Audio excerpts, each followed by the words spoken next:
go. Ladies and gentlemen, boys and girls of all ages, welcome back to another Empire Sports Media production of another game of the week. And this one is probably the biggest game of the week we've ever done.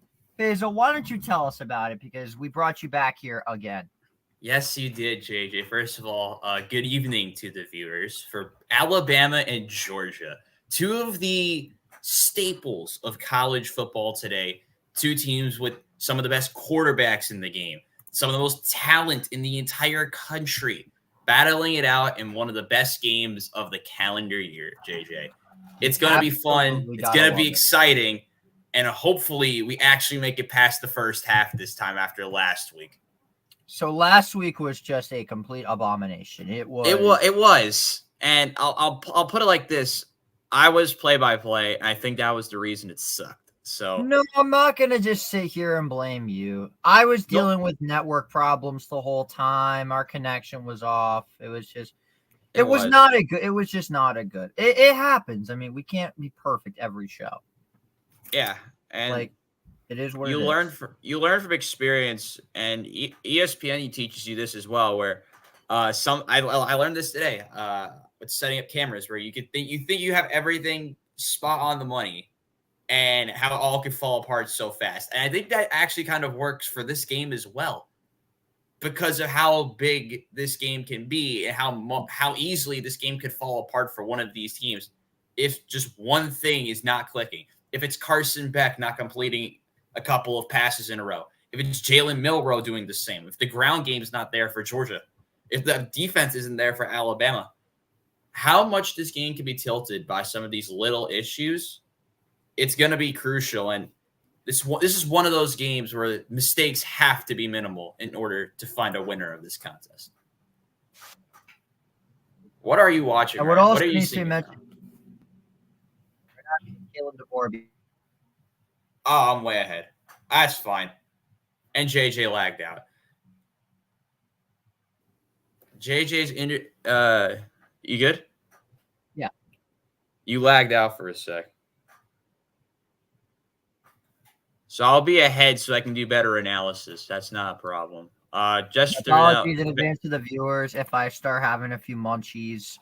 Order from McDonald's. Got myself a nice little McChicken combo with nuggets and fries. And by the way, JJ, just for your reference, Georgia won the toss and deferred. So Alabama will be getting the ball first. Good to know. Very good to know. This is a game and we forgot to mention one thing and one thing only, and that is I'm going to describe them as raucous crowd here in Tuscaloosa. They can turn a game around quickly for the Tide, as we've seen many times in the Saban era. It is very difficult to win a game here on the road. Have you seen kickoff yet? I'm about to. Oh, wow. I might have to switch my stream now. Hayden Woodring sends it deep, and we're underway from Tuscaloosa. This is going to be fielded at the 5-yard line. It's going to be number 1, Kendrick Law. He's got a bit of blockers and down at about the 34-yard line. So, Basil, why don't you go ahead and tell me about this Alabama offense? Well, this Alabama offense is really dynamic and have a lot of different playmakers. You have Ryan Williams on the outside, one of my favorite wide receivers in the game. They're headlined in the backfield by Miller, their running back. But Jalen Milroe is going to be the big story of this game and how much he can impact the game with the passing game and with his legs. Let's see what happens here for Milroe and this Alabama offense. Very potent offense, although they have struggled in the past. So let's see what they do. Shotgun set. Ryan Williams goes in motion to the right side. My camera just fell over. And there's Milroe to Ryan Williams for a solid 8-yard gain. Shoved out of bounds by number 24. Malachi Starks, going to be a future, probably first-round pick in the NFL. So, yeah, one play in and my camera has already gone down. That could be We're already doing worse than last week because it's the complete opposite. Because you were ahead by a lot last week, and now I'm ahead by a lot. So I just realized the soon-to-be third man of our crew is in. He will be hopping in the second quarter, and that's going to be Jeremy Bernard, hit out of bounds, but a flag is down. It's going to be a legal formation, I believe, there, JJ. I think it was something with the line of scrimmage. Why do they have the same call for illegal formation as they do for false start? You should have two different gestures for that, even though it's the same amount of distance. It's like Let's with take a look. offsides and Neutral zone infraction. and Encroachment. Encroachment. It's all the same.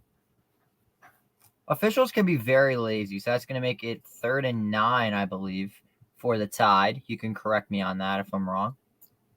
3rd and 8. Wow, I'm way. Hold on. Might have to pause for like 10, or just go back to the English broadcast. I am. That's exactly what I'm doing. Yeah, shout out the Spanish broadcast. The Spanish broadcast knows what they're doing. Jesus. Don't worry, Max. I see you. You're coming up in the second quarter. So what down are you on?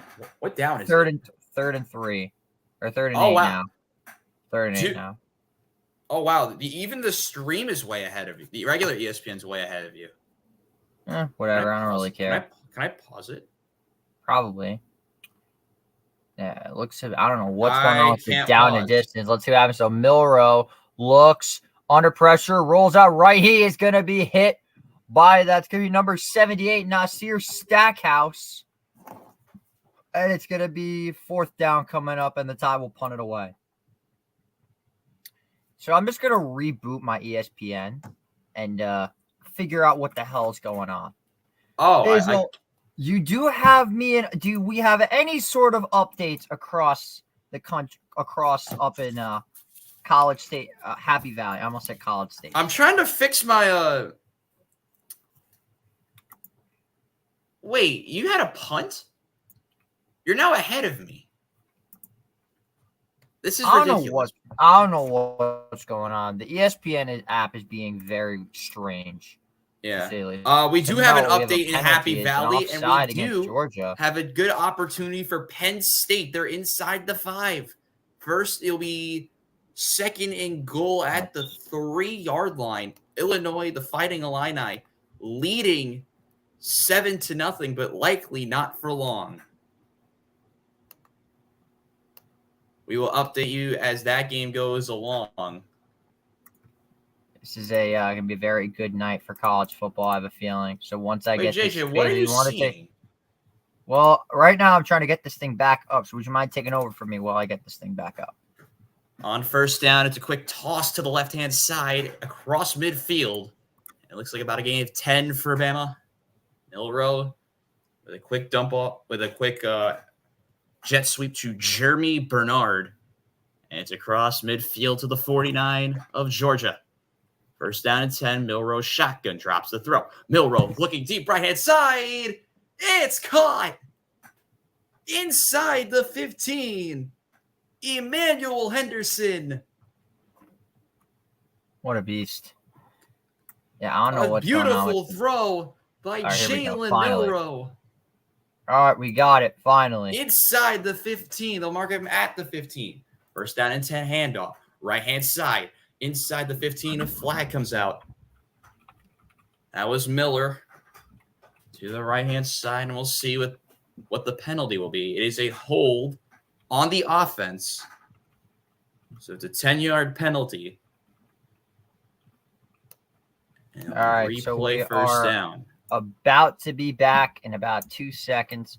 So, yeah, you're about 10, 20, maybe 10 seconds ahead of me because right now they're showing me the replay of the catch by Henderson. So, yeah, that's that. You want me to commentate the rest of this drive and then we swap back? Sure. I'm down for 1st and 20. Plus, give me a second to enjoy my munchies. Milrow shotgun, empty set. Pocket collapses. Milrow escapes across the 20, 15, and 10. Just shy of the 5. It's Jalen Milrow, one of the premier escape artists of college football. That's a gain of about 18 yards. One man gets untouched. Milrow evades, and he's just off to the races. It was Miller, number 52, right in the face of Jalen Milrow, but escapes easily and tiptoes down the sideline. It's a gain of 16. They actually marked him out at the 9-yard line. Georgia is not allowed a touchdown in the last 16 quarters. It's the longest active streak in college football today. Milroe keeps the read option inside the 5. It's a first down, and they'll mark him down at the 2-yard line. And Well, the Bama good will news have is first and goal to go. we're somewhat getting scoring. Now they have to punch it in. So we're already doing better than last week. First down and goal to go. Progress is progress, man. 10:45 to go in the opening quarter. Hopefully JJ has his sound effects ready. Oh, I do. Believe me. Handoff up the middle. He's in. Touchdown, Alabama. But wait, there's a flag. Hold on. There's a flag. Never mind. Never mind. It is coming back. Oh, damn. That's unfortunate. It is a false start on the offense that was blown extremely late. It was Justice Haynes who took the snap, who got the run. It is a false start on Ryan Williams. That's on the outside. Wasn't fully set. That's the third Bama penalty of this drive. First and goal now from the 7. Milroe empty backfield. One man in motion. Milroe keeps it across the 5 and into the end zone again. That's a Bama touchdown.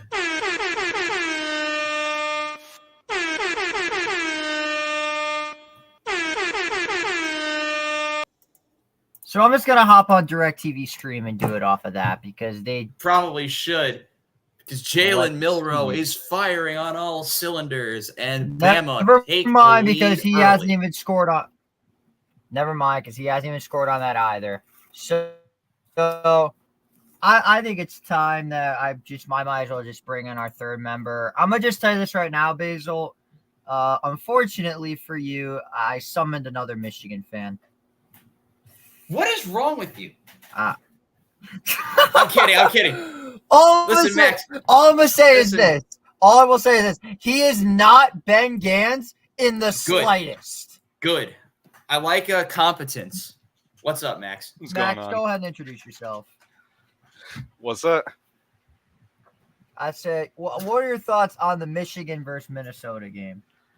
Obviously a close game because ended 27-24. You see at the end there that offsides penalty that didn't look like number 49 for Minnesota was offsides, but a gift of God right there from the referees. But Caleb Mullins has proven himself as the number 1 back, which I wouldn't have been saying with the Michigan offense with Donovan Edwards coming out of the backfield and since being on covers of video games and NIL deals. Kalel Mullins has really stepped into his role as that breakout back and not like that home run hitter that Donovan Edwards is just a gritty back that gets downfield, will pick up those yards that as needed, and will provide that steady offense for a Michigan passing offense as well that's struggled through the first 4 games of the season. Oh, it's been your passing offense has been absolutely abysmal. Outside of Colston Loveland, there is no passing offense. So me and Basil have a friend of ours. His name is Ben Gans, and he is the most insufferable human being on the planet. Correct. Basil, why don't you tell him what he did? Tell him what he did to you guys last year when Michigan won the national championship. Dude, I don't even remember because so was it? Oh my God. Because this is a while ago, you know.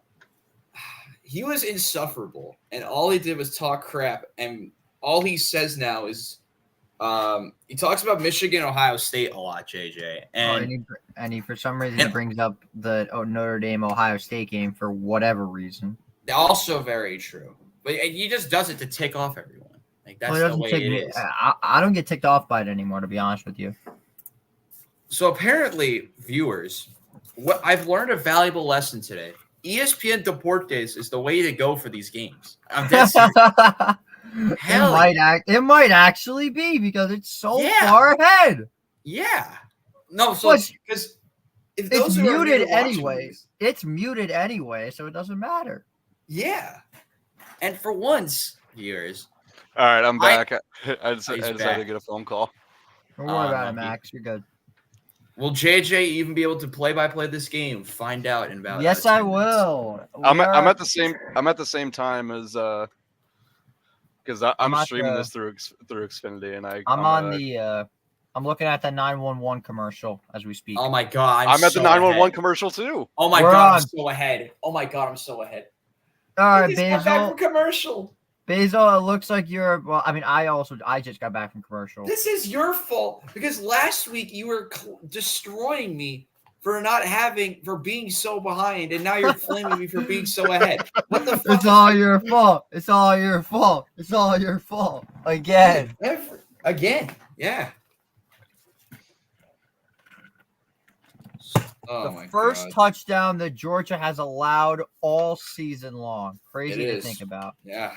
This one's going to be fielded from inside his own end zone. It's going to be returned by number 5. That's Anthony Evans, and he gets it down to about the 22-23 yard line. So it looks like since we're all pretty much in the same spot, we might as well just do a 3-man crew. Let's do it. Why the hell not? Let's do it. And also, Here's- when we get to halftime, Robbie Basel is going to be our guy. He's also going to be giving us updates from Penn State and among other locations. Because we're calling both. Because if you don't know, we call both games on the. We call too many games. That's way our too problem. many games. We're also going to be live tomorrow for the Bills-Ravens Sunday night game where Basil's going to call it with another colleague of ours. Very big group here on Empire Sports Media. 1st and 10, Beck in the shotgun, looks, fires over the middle, it is caught. That is number 8. I'm pretty sure that's number 8. No, sorry, It's number 6. my thing was a little bit messed up. That's Dominic Levet for a solid gain of about 20, and it's a first down for Georgia. Now you're going to see a little bit of tempo from Georgia. Beck getting them right to the line. I love this effort from I love this tempo offense from Carson Beck. This is what Georgia needs to do. First down, shotgun set, ETN in the backfield, 3 to the left. Self-goal motion. Beck drops back, looks, fires deep down the left side. Oh. Dropped. He was looking for number 11, Arian Smith, but it's going to be number 2, Xavier Brown, the freshman, on the coverage on the senior, and it's second down. You wouldn't expect in those types of situations. Go ahead, sorry. Arian Smith just straight up beat number 2 there for Alabama, Xavier Brown. Flat out just a go route, just unable to hold on to it. Yeah, it's a good thing we printed out these depth charts, Basil, because college is much harder than the NFL. You literally made me print out this depth chart in the freaking rain, dude. 2nd and 10. Basil, or not Basil, Beck. Screen pass to ETN. And the ball is out. The ball is out. But it'll stay Georgia football. I wouldn't do that in a real game, actually, JJ. I wouldn't cough up the ball that easily, but it's a quick screen. ETN's right there. Very unorthodox for ETN. He's not one to fumble the ball around, but now it's a crucial 3rd and medium.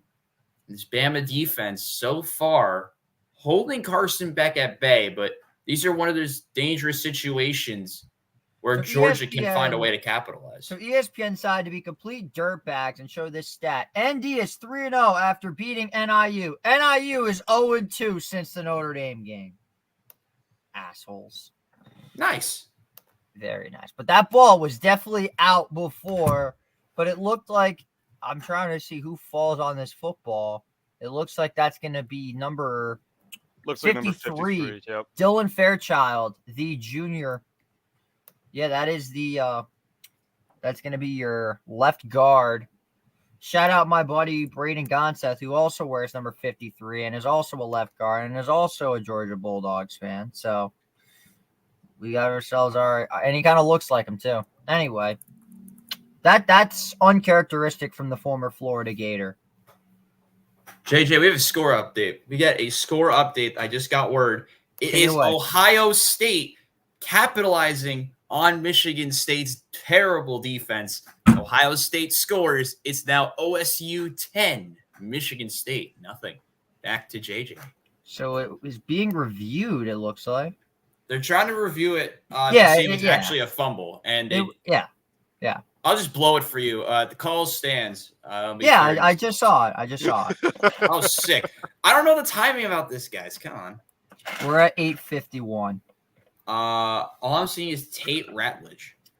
I have yet to see Tate Ratledge. Whatever. Third and so there's Tate Ratledge. That's great. Number 69, and he's wearing a mustache, and he's got a mullet. That is awesome, to say the least. That is you're gonna love the next play. Third down and 6.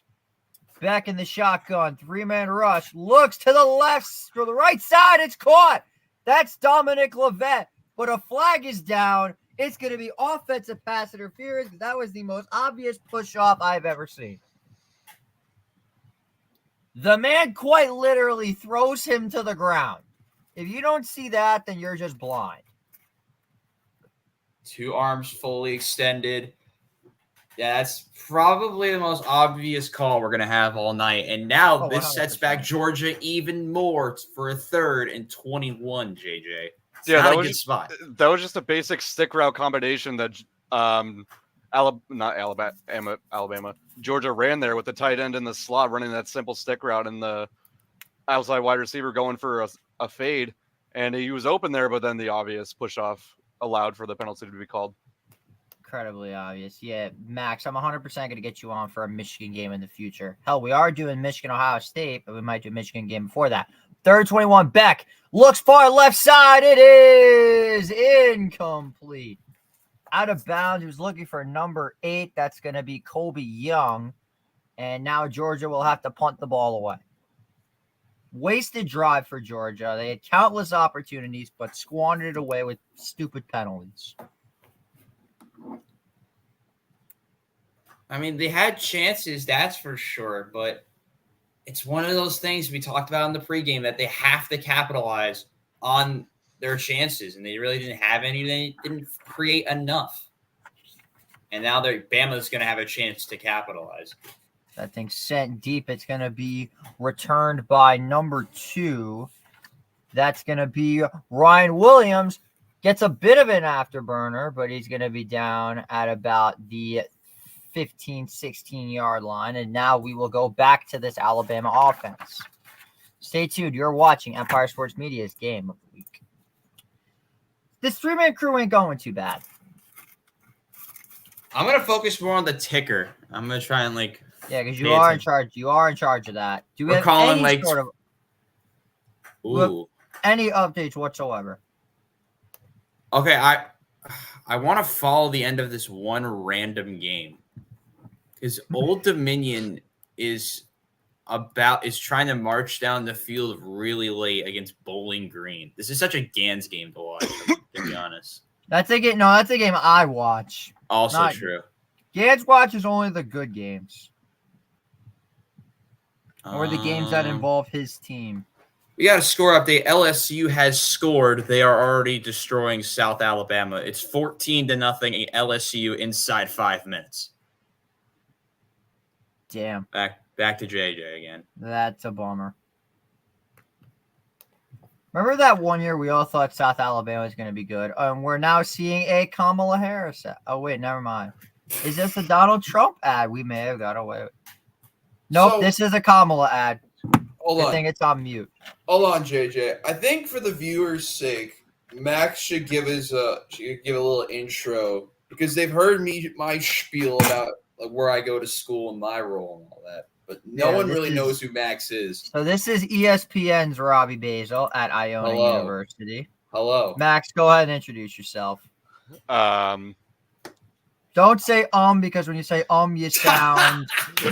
I don't know. Basil, what do you say? Do they think of when you say the word Because makes you sound dumb.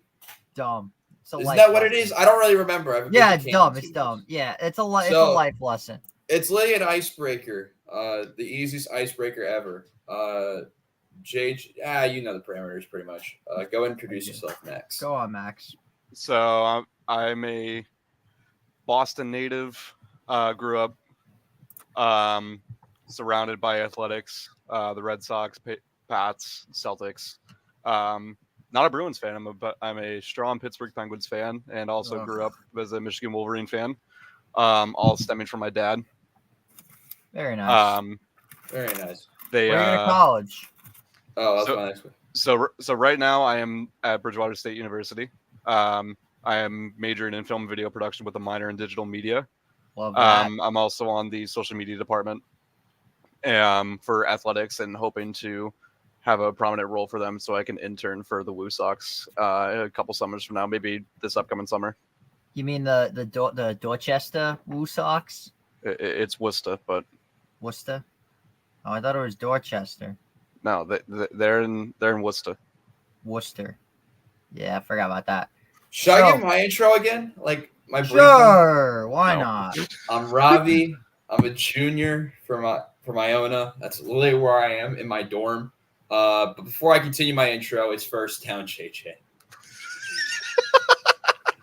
Yes, it is first down. That is correct. Well, the game is back, and I saw the play, and I thought we were at the same time, but no.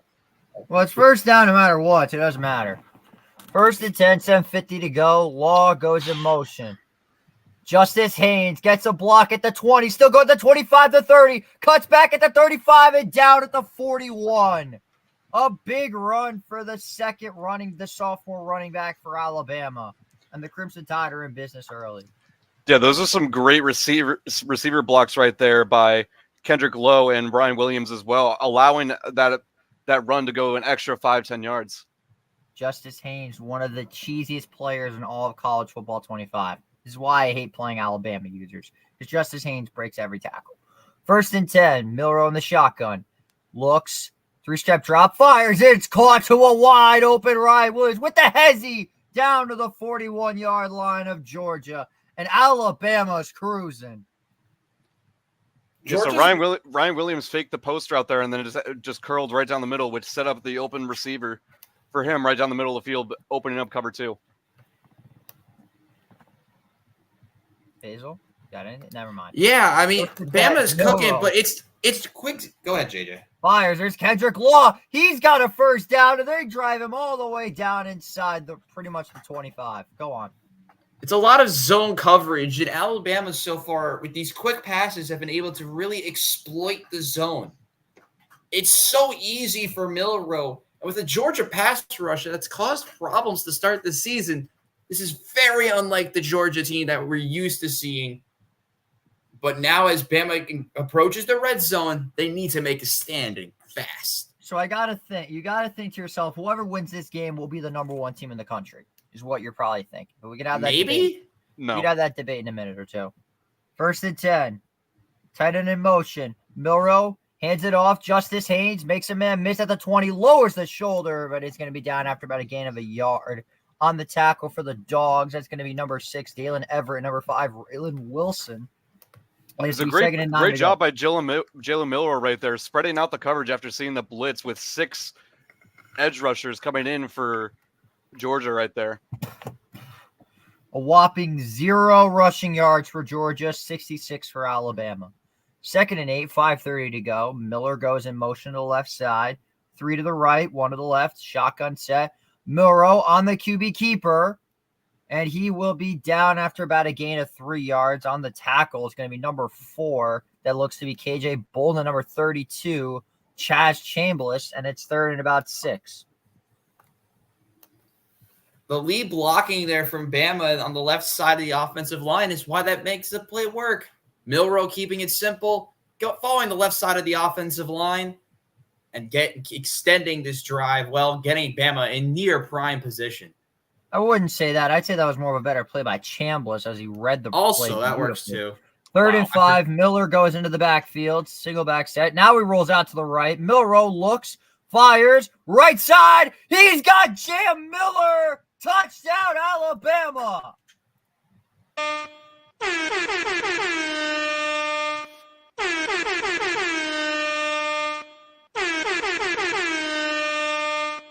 Yeah, that was an easy read right there by Milrow. He saw the motion from Jam right there, Jam Miller, number 26, coming from the left side of the field all the way to the right, and the DB didn't pick it up well. He thought he was going to stick for a screen route, but then ended up going for the wheel and allowed it for the easy touchdown. What do you got? Well, Mel? JJ, early on in this contest, Bama's offense is thriving. They're making it look so easy. Milrow all the time in the pocket, making another good-looking pass. Bama controls early on Empire Sports Media's Game of the Week. Got you, JJ. This is going perfect so far. Why am I getting a call? Oh, God. Hold on. Yeah, I got a call from my dad saying, "Hey, let's go.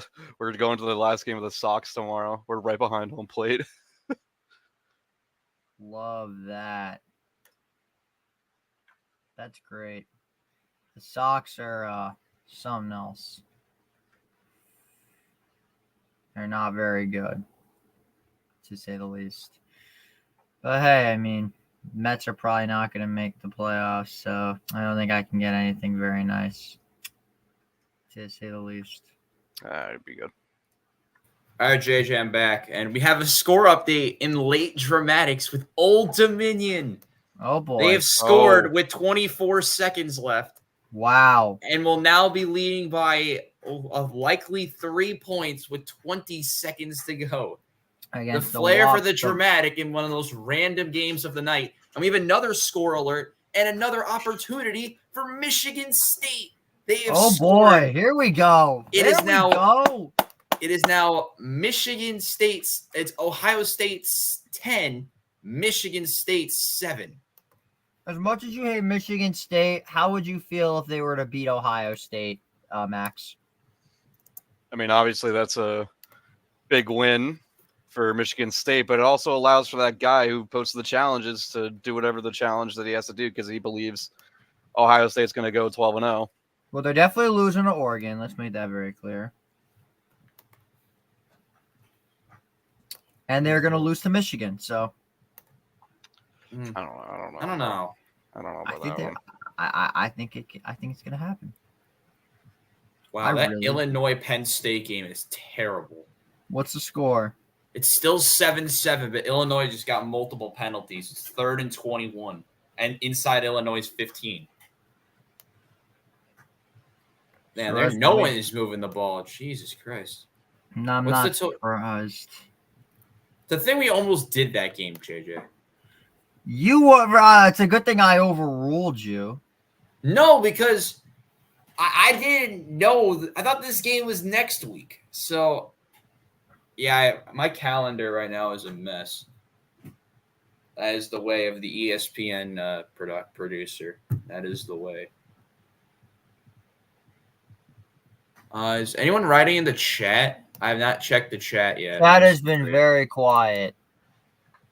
The people must all be out partying on a Saturday night once again, or It's or better- raining everywhere. It's raining everywhere. or better raining yet, here. maybe Basil. To be fair, they could also just be waiting for the Instagram. Oh yes. Wait, has Max ever seen one of these? Max has not seen one of these. Oh, Max, So, you're in for a treat later. when we Definitely. get Seen to one the of what? second half of the game, I go live on my Instagram for the second half of these games, and my comments go ballistic.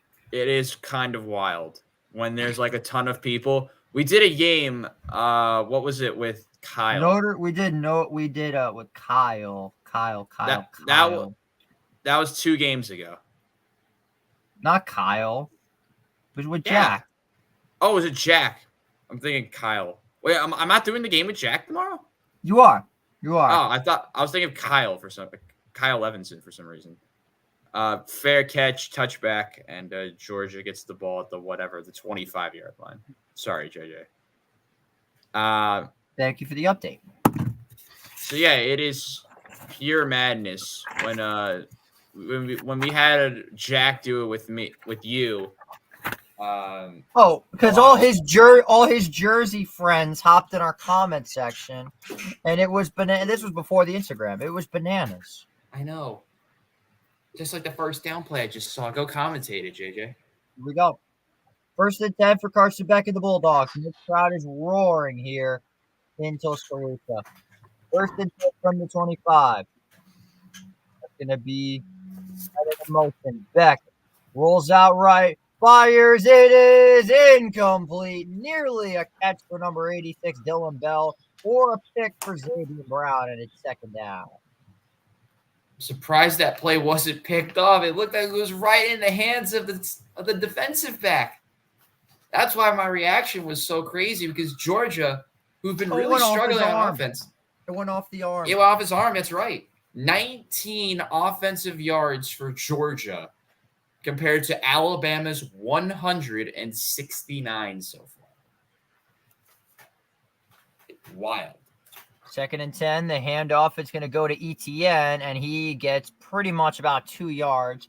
The big hit's going to be number 11, Jihad Campbell, and number 8, Devontae Smith, the Husky safety, comes in with a nice hit, and it's going to be 3rd and about 9. So we take a look at this Georgia offensive line. What we're seeing are a lot of upperclassmen. They have they have a sophomore left tackle, a junior left guard, center, right guard, and then a senior right tackle. So a very experienced O-line for Georgia. 3:57 to go here in the first quarter. Bama leads at 14-0. Back out of the shotgun. Quick pass. It is intercepted. Picked off by Damani Jackson, the left side corner, and an awful turnover by the Georgia Bulldogs. And Alabama now set up in prime position. Max Basel, take me through that, because what the hell was that? It looked like number 4 for Georgia. Oscar Delp, the tight end, just didn't recognize the route, or he didn't understand the play. He went to go block number 1, and when Carson Beck threw the pass, he was not looking in his direction, which allowed Damari Jackson to intercept that pass easily. It sets up great field position for Milroe in the offense. Basil, what are your thoughts on that? Well, I think it's a factor of multiple things. It's Damani Jackson reading this play near perfectly, but Carson Beck just going with the first progression, just thinking one pass, just telepathically doing that one pass. Damani Jackson sees the eyes, and there you go. Bama in prime position again. Milroe hit the screen pass to number 5, Jeremy Bernard, picked up about 5, and it's 2nd and medium. Now, what does need to be talked about is that Georgia has looked mighty fraudulent in a couple of games this season and last season, especially that game. You remember the one against the Kentucky Wildcats, the 13-12 game where Kentucky could have easily won the game if they knew how to score a touchdown. Nothing too crazy in that game, just sheer incompetence. SEC football just means more. 3:10 to go here in the first quarter. Tight end goes in motion. Milroe keeps it. He's got blockers. He's got a first down inside the 10. The ball came out at the end, but Milroe is going to be down by contact. It's a first down for Alabama. Milroe and his legs. What else is new? And that's what's keeping this drive alive. They don't really need to pass the ball, but when they can, they're deadly. But when he also is on the ground with Jalen Milroe, they're still deadly. The way this offense for Alabama can move, they can go after you in so many different ways. They absolutely can. 1st and goal, 2:34 to go here in the first quarter. That's going to be the tight end, 81, going in motion. CJ Dipre. Handoff goes to Jeremy Bernard. He's got the left side. He's got a touchdown. What a first quarter for the Alabama Crimson Tide. Unbelievable.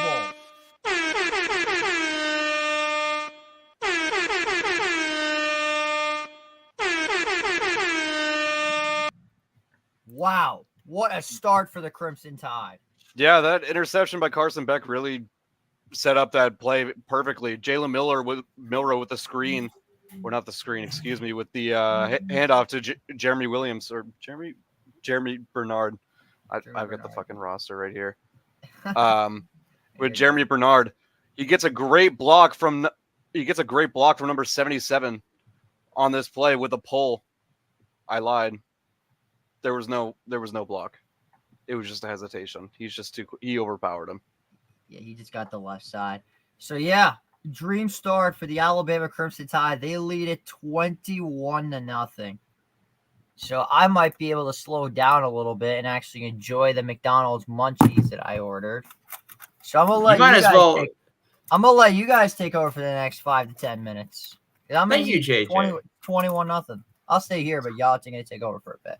21-0. Alabama leads, 2:21 to go. As this game can go from bad to what's gone from bad to worse for Georgia, Max. What do Georgia need to do on this next drive to try to get some form of a flow in their offense? Well, they got to get the ball to Trevor Etienne. I know that he's been inconsistent this past season, or this season rather. They got to get that ground game going. It seems like every single play they're just passing the ball and letting it rip. And I understand that with Carson Beck's passing strengths being his arm, and he can find receivers downfield and he can recognize those routes. But they got to get that ground game going. Returned by Anthony Evans for Georgia, gets to around the 25-yard line. The way this Bama offense can move, it's been the story of the night so far. 2:15 to go. Ball's actually down at the 21. Beck in the shotgun. Bunch receivers left. Beck. Handoff. Etienne up the middle. Breaking tackles across the 25. And it'll be down at about the 27-yard line. And Mike Bobo's offense needs to find something, anything to get going to keep themselves, try to get the momentum back and try to claw into this 21-0 lead inside 2 minutes to go. Yeah, because you have upperclassmen at your offensive line, especially at your guards, especially at your right guard and right tackle. You've got so many options right there to utilize from that running game. I think Georgia needs to capitalize on that, excuse me. Handoff Etienne. He's going nowhere. James Smith denying Etienne up the middle. Yeah, it looked like Etienne slipped right there, or caught a foot of a lineman. It looked like he was trying to make a move, and it just didn't work. A little bit unlucky from Etienne. And now Beck on third down for Georgia. They're 0 for 2 on third down so far. Inside 1 minute to go. Play the clock down to 5 and 4. Beck drops the throw. Beck fires. It's incomplete. The pass intended for the number 6 of Georgia, Dominic Lovett, but we do have a penalty. It is a pass interference on the offense again. So the penalty will be declined, and Georgia go 3 and out again. Yeah, Alabama's really taken away the middle of the field where Carson Beck really shines right there on those crossing routes.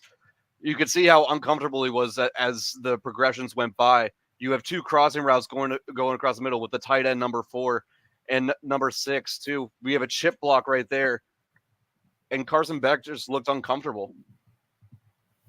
Oscar Delp was the one who was penalized, and now we're going to have a stoppage of play on 4th and 4.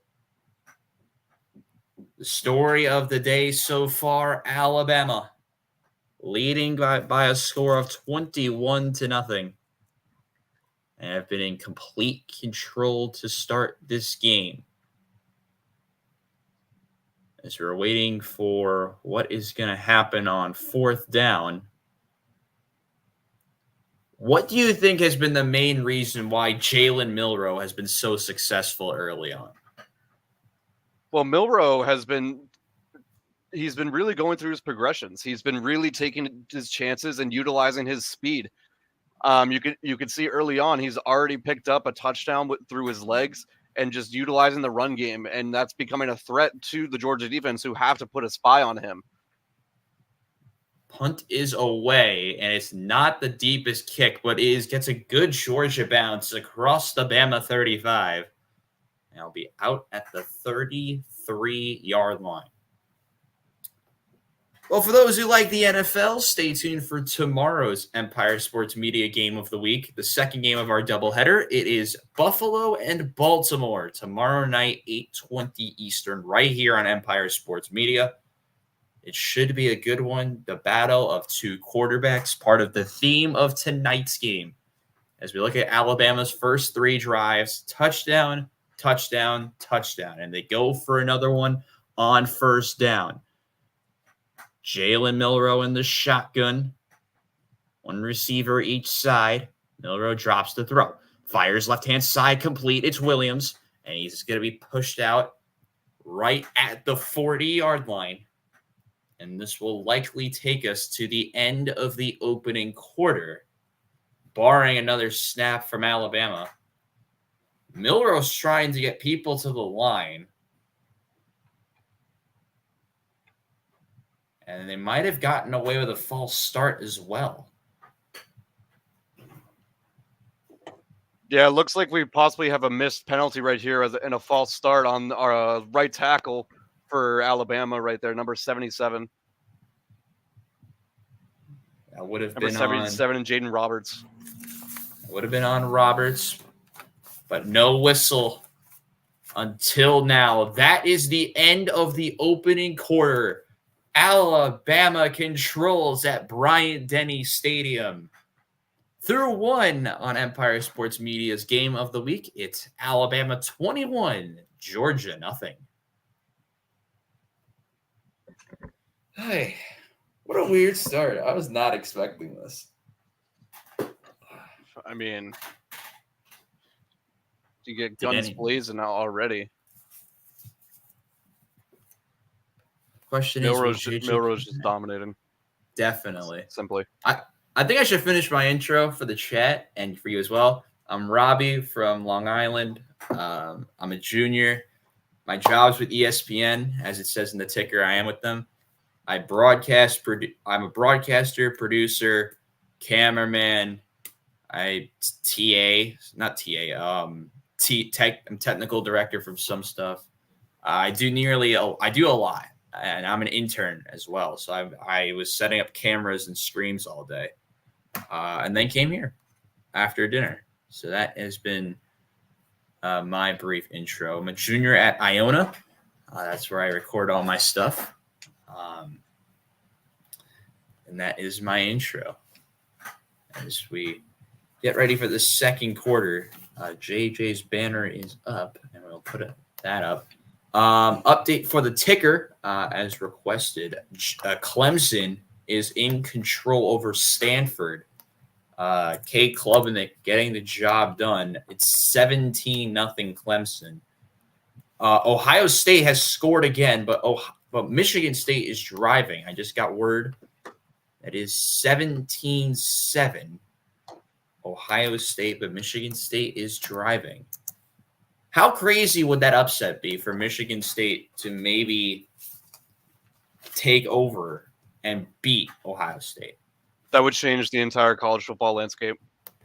It's as simple as that. You're possibly talking about Missouri entering the top 5, Tennessee entering the top 5. You're talking about all these different schools that could be entering the top 5 with that Ohio State loss as a potential. The potential for a lot of things to happen tonight, from this game to other results. How much can change in a blink of an eye? That is why we love these sports. 21-0. I don't think that's what the script I got. I can tell you that much. So I just got word.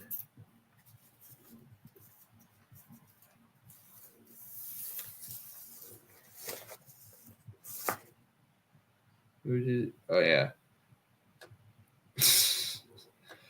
Oh, my God. Instagram is going nuts about this early result. And I think a lot of people would never have expected this result for the start from Georgia. Just to make sure my Georgia friends are still alive.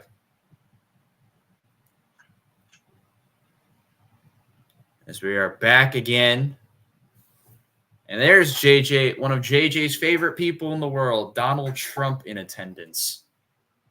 Who would have thought at Bama, Georgia, we see a presidential candidate? Who knows? As we are back underway once more, Jalen Milroe in the shotgun, second down at about 4. Milroe drops the throw. Milroe fires middle. It's complete across the 50 and across the 45. It's the tight end, CJ Dippery. And it's a nice chunk first down for Alabama. That was an easy pickup right there for Jalen Milroe. Dupree was just wide open right in the slot. He didn't even have to put his hand up. Milroe just had to flick it right down there for an easy gain of at least 10 yards, maybe more. Alabama 217 total yards. Georgia has 27. That is the main story of tonight so far. Jalen Milroe in the shotgun drops the throw, screen pass. Oh, wait, they're going to try a little bit of trickery, but it's not going to go the way they were hoping for, and Bama's going to get tackled for a 1-yard loss. It was a screen pass to Kendrick Law, and there might have gone for a little bit of trickery, but Georgia sniffs it out, and it's pretty much a loss of 1. Yeah, that's still a great job by Georgia by staying disciplined right there and not allowing any sort of big play to happen from that trick play. And also a nice job by Kendrick Law right there too, trying to get as many yards as possible. Good safety coverage downfield by Georgia, covering number 81. On 2nd and 11, it's a run to the outside with Jam Miller. And he just gets shoved out after a nice pickup, and it will be going to a 3rd down for Alabama, something we really haven't seen so far as we see Miller again get shoved out by Mondon Jr., number 2. And it'll be 3rd down and 5 just across the 40. Bama running a little bit of a trick play again. Milroe did a little clap, and Bama snapped the ball. It was Miller up the middle, and they didn't get it. Bama tried to pull all the tricks out of the bag in this first quarter.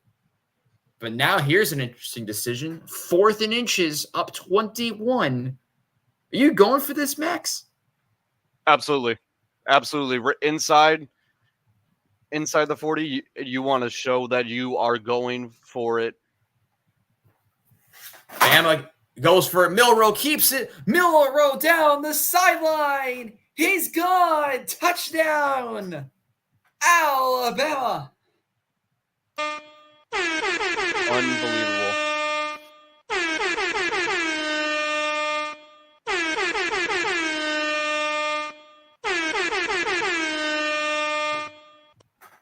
The story of Alabama and Jalen Milroe continues.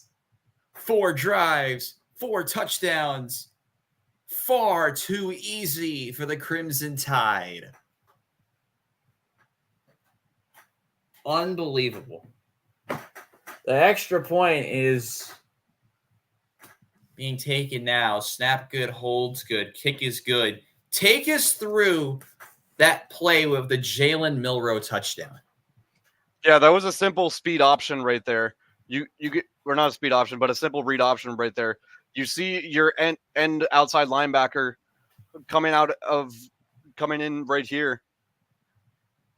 It looks like he's going after number 26, fakes the handoff, and then Jalen Miller was just speed beating out number 24 for Georgia. Nobody is there. Everybody's expecting the run. They get the run, but the outside linebacker did not pick the right player to tackle. Milroe forces Georgia to take the bait, and Bama takes a touchdown in return as Nick Saban watches on. Bama rolling over Georgia on Empire Sports Media's Game of the Week. JJ, how am I doing? Am I doing better than last week? JJ? He's munching, bro. Oh, my God. He said yes. Good. We did Tennessee last week, and we did not get past the first half. It was a very rough night for me. Trying to pronounce Nico Iamaleava, and JJ struggling with even trying to say that name.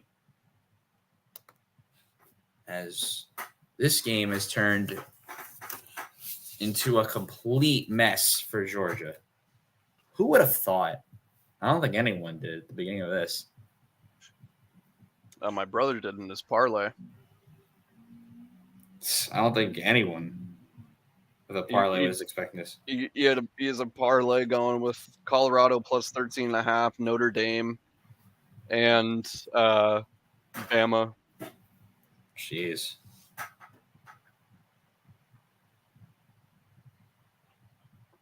Dude, Penn State, can they do something, please? No, they're not. Illinois is driving instead. Honestly, if this game becomes a blowout, JJ, can we flip games? Is that like unorthodox for this? Can I'm actually somewhat down to flip to the Illinois game. We might flip to Illinois Penn State later. Not yet, viewers. We will stay with Bama Georgia for now. Problem is, I don't have the Illinois or Penn State depth charts. Neither do I, and here we are, JJ. It might turn into a complete and utter disaster, just like this game has been this game. Not the stream. The streams are going great, but this game is a disaster. JJ, what could we watch out for on the Empire Sports Media halftime report? Quick rundown on college football and what's to come. Wow, great analysis. Thank you very much, JJ. Pretty much it. Dang, you do not do this like me at all. I know. We do stuff so differently. I love that. Oh my God, LSU. Jesus. It's 27-3. Dude, they have like the same amount of time we do left. We're back again. As Bama kicks it away. And it's a touchback. And they'll get it at the 25. Well, the big key so far is Georgia's inability to defend or move the ball. But the one stat that I love is that Georgia's average points per game so far this year has been 6. And they've allowed 28 in the first half. That's when you know this game has been weird. But the headliner, Jalen Milroe, doing it all, as they say. Georgia tries to find any sort of response. Carson Beck, handoff, ETN, across the 30 and 35, and down at the 36. It's a gain of 11, and Georgia looks to push the pace again. This is exactly what Georgia needs to do. Establish the run game. You have plenty of time to just go down and score and make this a competitive game still.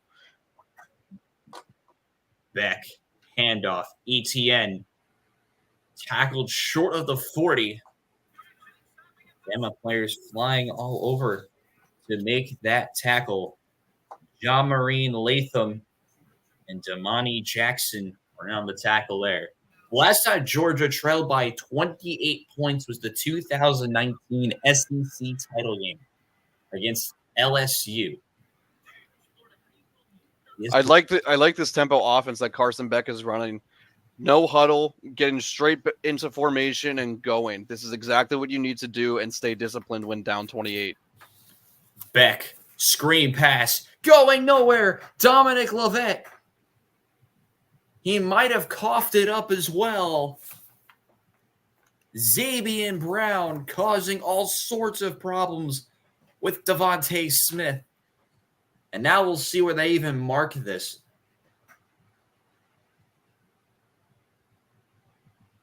Do they rip it out? They do. The forward progress is stopped at the 36. That is horrible blocking by Georgia wide receivers. Everything falling apart for Georgia. 3rd and 10. Beck steps up and will go across the 40 and is down at the 45. He is short of the line to gain. It's a gain of 9. And now Georgia in a very weird spot. You got to on go for 4th it. and 1. Offense is staying on the field. 10:20 to go. Bryant-Denny Stadium, as loud as you would expect it in a game like this. Play clock down to 15, down to 12, 11, and 10. Beck, ETN on the handoff, and whistles will be coming in. Whistles flying in. I Looks like a think timeout Alabama from called Georgia. timeout. I think Bama might have called timeout. Yeah, it is Alabama. I think they may have had too many men on the field. So it says Bama's called 2 timeouts already, which I don't believe is correct. But I honestly don't know. So it'll be 4th and 1 again. We'll stay with you. What is your play call? What would be your ideal play call on 4th and 1 in a situation like this, Max? In this situation, with being on your own side of the field, close to midfield, I'd say run the ball. Run the ball and trust your upperclassmen linemen. Get through that offensive front and capitalize on that offensive line. You got to get going here. You got to stay on the tempo. You're down 28. You may have another half left, but you need to cut into that deficit so you don't fall behind. 4th and 1. Shotgun for Carson Beck. Handoff. ETN. He breaks the tackle across midfield. And Georgia will convert. It's a gain of 7 and a first down. That was all Trevor Etienne right there. Trevor Etienne exposed who is that? Number 22. Blown blocking by the offensive front. Great swim move by number 22 of Alabama, but Trevor Etienne with a quick juke move. Easy first down. Beck. Handoff again. Pushing it forward was Branson Robinson for a nice gain on first down. Campbell, number 11, was there to make the tackle. I like that Gain audible of there. 6. I like that audible there from Carson Beck, spreading out the offense. The defense is expecting a pass. Great call, great audible. Just set up that 6-yard gain. Longest drive by Georgia today. They've had more yards on this drive than they did in the 3 drives previous.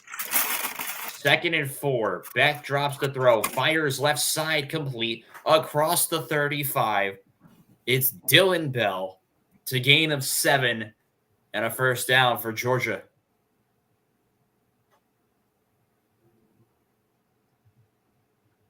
Quick slant. Beck doing what he likes to do at times. My game is just crashing. There we go. Quick throw. Now Georgia look to continue the momentum. 1st and 10. Beck drops the throw. Beck fires right side complete. Oh no, it's dropped. It's Dominic Levet in the flat. Was not able to come up with that throw. And it'll be 2nd and 10. That's on Dominic Levet right there. Carson Beck threw that right on the money, right in his chest.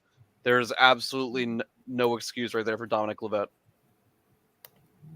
Hopefully JJ is paying attention to Penn State, Illinois, because there's a possible scoring opportunity there as we are still inside 8 minutes to go. Beck fires complete inside the 15. Arian Smith on an absolute rope Great pass. from Carson Beck. That's a gain of 20. I was watching that shit there. Like, what the fuck? How much does Ryan Williams have right now? I think he has at least 100. God, fucking damn, bro. He's 17. It's a gain of actually 26. He's 17 years old. 17, bro. That shit He's the same age as fucking me. cutting up the Georgia Beck. defense, dude. That's Toss. Right side, inside the 10. He's down at the 7. Dylan Bell on the end around. Another nice gain on first down, something that Georgia struggled with in their first couple of drives. Yeah, that was a good end-around decision right there. Carson Beckett gave that perfectly to number 86. Dylan Bell, one of the better receivers on this Georgia group. Physical and good catching ability. As Georgia look to capitalize inside the 10. Beck Second and short though for the Georgia Bulldogs. Sorry, I had to make it abrupt. Beck handoff. ETN, he's gone. Touchdown, Georgia. Immediate response.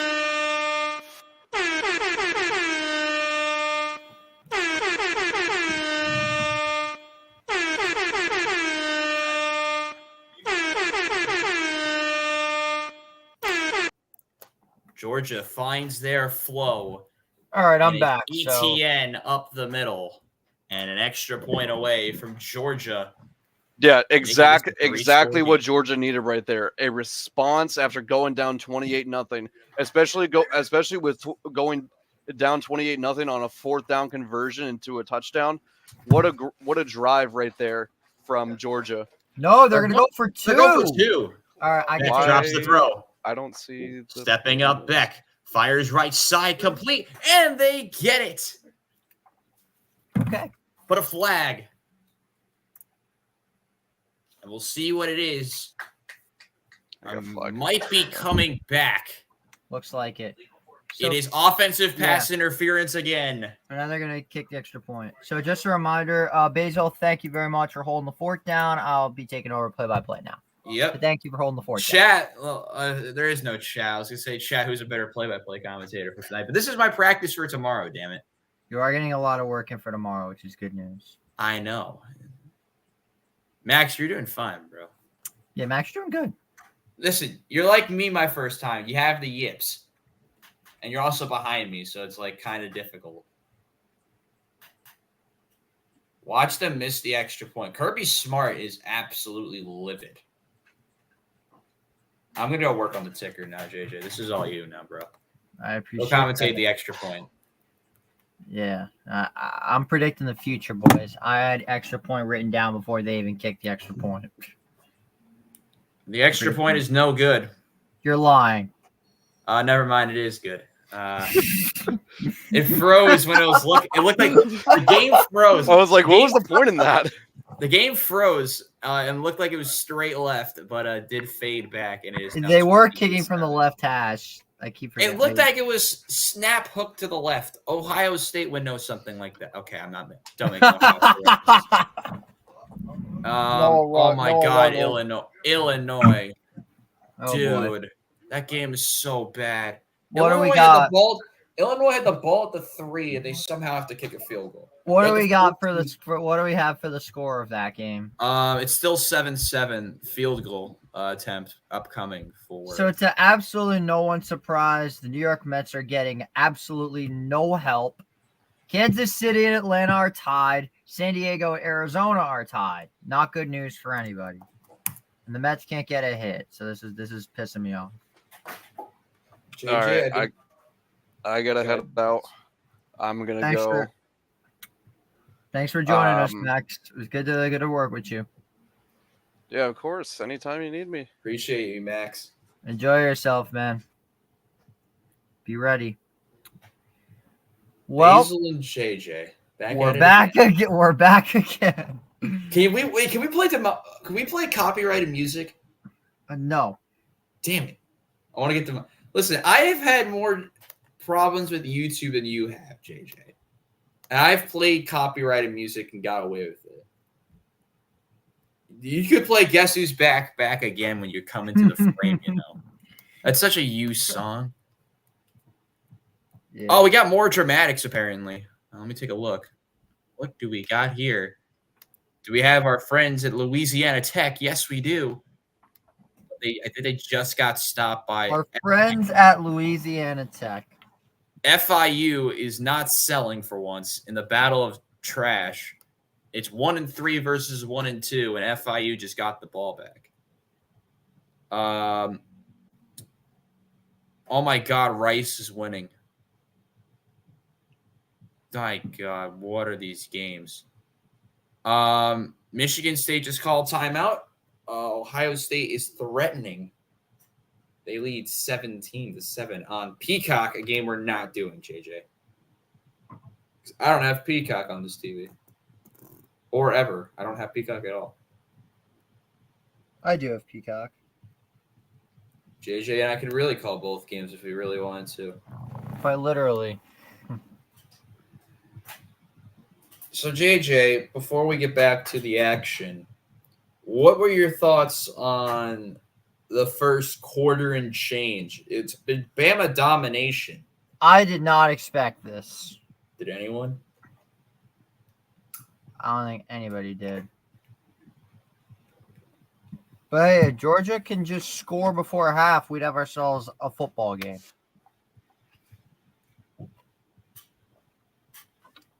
Sipping on some cool blue Gatorade. It's one of those bottles where it's filled to the very, very top. I've already drank it down to here. And there we can see Nick Saban. Chat. We actually have people watching. Who should be play-by-play for the rest of this game?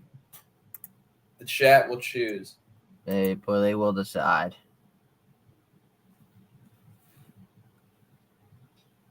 The game is back in action for me, but JJ, who's play-by-play, is behind me for This one's going to be sent deep, and it's going to be a touchback.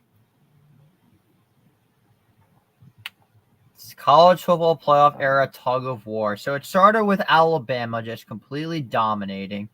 But after 2020, Georgia has started to pull ahead. Alabama was dominating for a long time, but then Georgia rung up back-to-back national championships, with Alabama winning the most recent SEC championship. It's been a very heated war between Georgia and Alabama, but right now this is anything but a war. 1st and 10.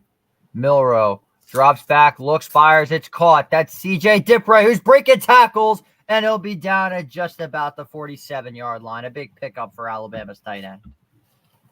They're keeping it simple, but wait, there's a flag. Looks like this could be coming back for a potential It hold. is coming back, JJ. That's going to be on the left tackle, number 74. I'm pretty sure I saw a 74. No, it is 52, Tyler Booker, the left guard, getting penalized. Left guard, not Caden Proctor. I thought it could have been, but I knew it was one of the O-linemen on the left side because that was I'm just going to call it an egregious holding call. Okay, so no, it's a dead ball personal foul. Even worse. It's a little shove, and now it'll be. I don't even know what the down is. What down is it? First down. Wow, it's 1st and 19, JJ.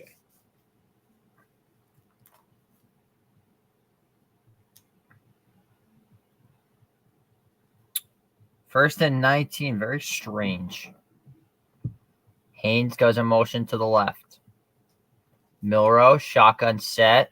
Under pressure, rolls out. He's going to scramble. Jalen Milroe working some magic at the 30. Going over to the 40 and hit out of bounds at about the 45. A good run for Jalen Milroe, about 24. And it's a 1st down, Alabama. The pocket collapses with Jalen Milroe doing what he does best with his legs. Able to extend the play so much so. On 1st and 19, it does not matter. Milroe can still run your way to a 1st down, and that he does. The way they are playing right now is just perfect football, to say the very least. Milroe, literally 10 for 10, 134 rushing yards and a touchdown. Milroe drops back, 4-man rush, looks left side, it's caught. It's number 5, Journey Bernard. A big pickup for Alabama on another 1st down. It's all zone, and what we've seen is Milroe rolling through his progressions. He's able to hit Bernard on that looked like a deeper out route to the bottom of the screen. Yeah. And Bama have just been able to do everything so far that they've wanted. They are in full control as we speak. First and 10. Haynes goes in motion to the right side. Milrow, design QB run, gets a block on the left side, but he'll be down at about the 41-yard line. In on the hit was a slew of Georgia Bulldogs, but it looked like that was number 11, Jalen Walker, in on the hit, and it's 2nd and 8. That's one of the plays that Georgia needs to do. Prevent big gains on first down. They've really struggled to do that so far. Maybe this could be the sign of something different. Did you catch that? Well, thanks for the spoiler. 2nd and 8, 12 seconds on the play clock. Game clock at 4:13. Milrow drops back, looks, fires, and it is going to be, looks to be incomplete. They call it a catch. It'll be 3rd down at about a yard. Once again, hits Jeremy Bernard. Well, let's take a look at the replay. And Alabama tried to get it off, but Georgia is going to get the challenge flag, and they will challenge the ruling of this. We're on standby for Georgia, Alabama. You're watching Empire Sports Media's Game of the Week. So we're actually taking a look at the replay, JJ. We're still here. I don't know why it said standby. That was weird. It looked like there might have been an issue with one of the cameras. So. You hate to see it.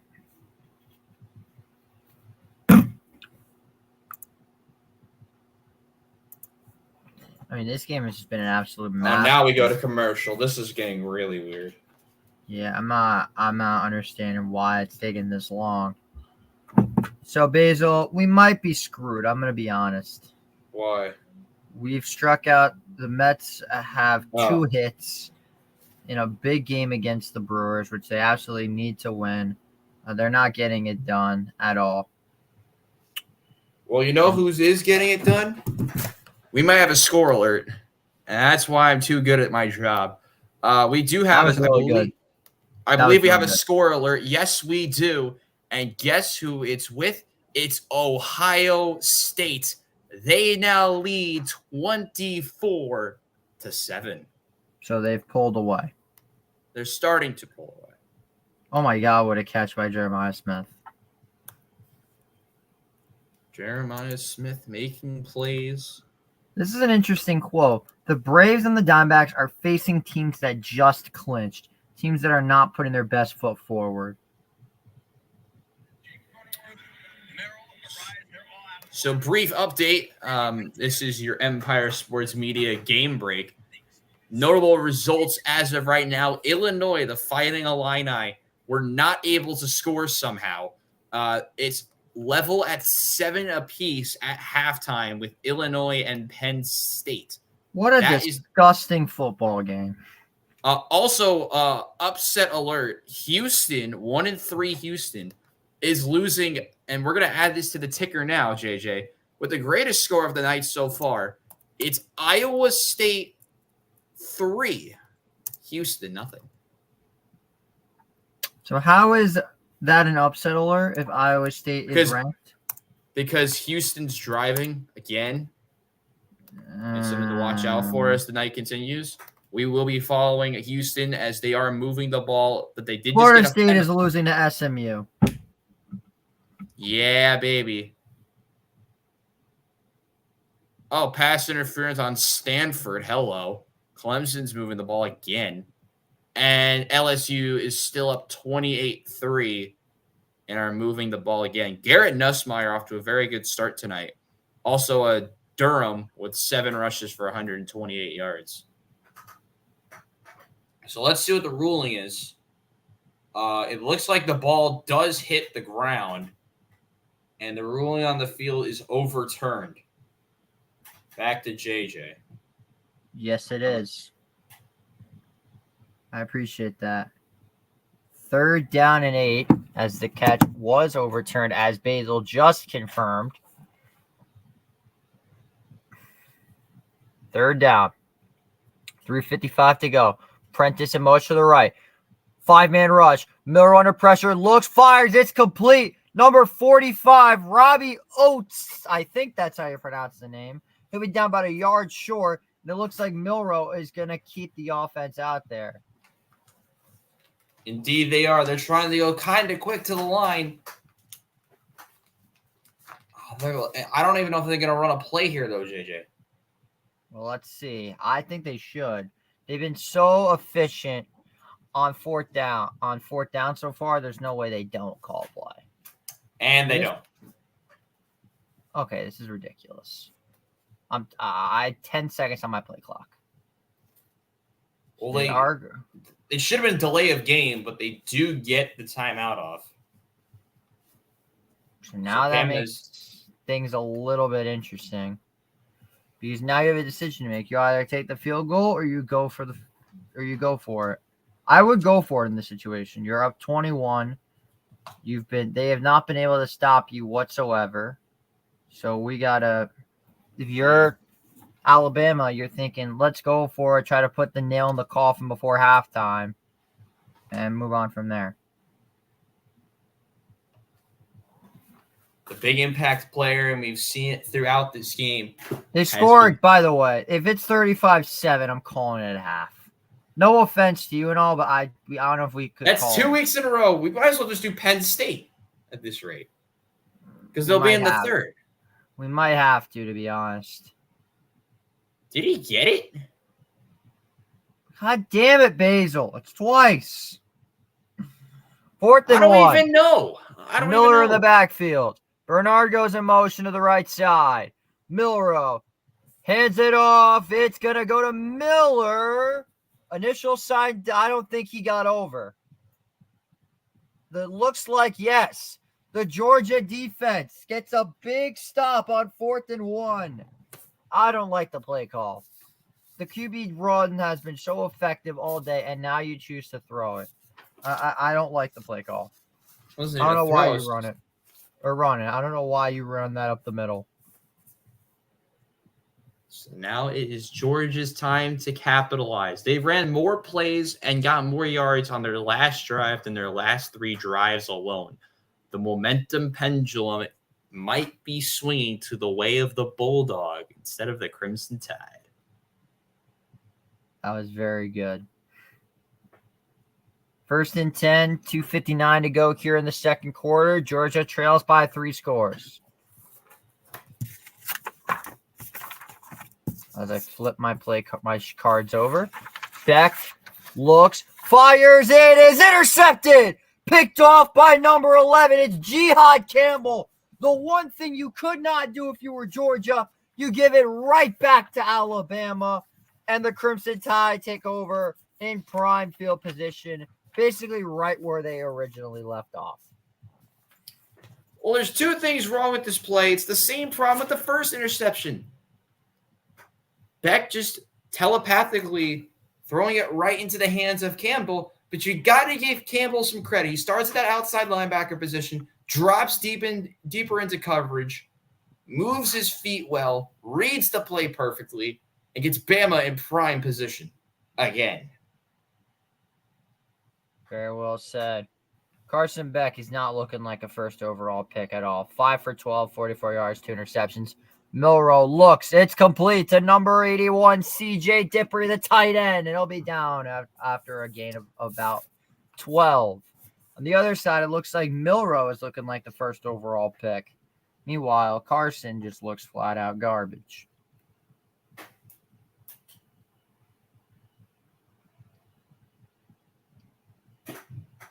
Did you have the next play go yet? I'm about to see it. 1st and 10, 2:18 to go here in the second.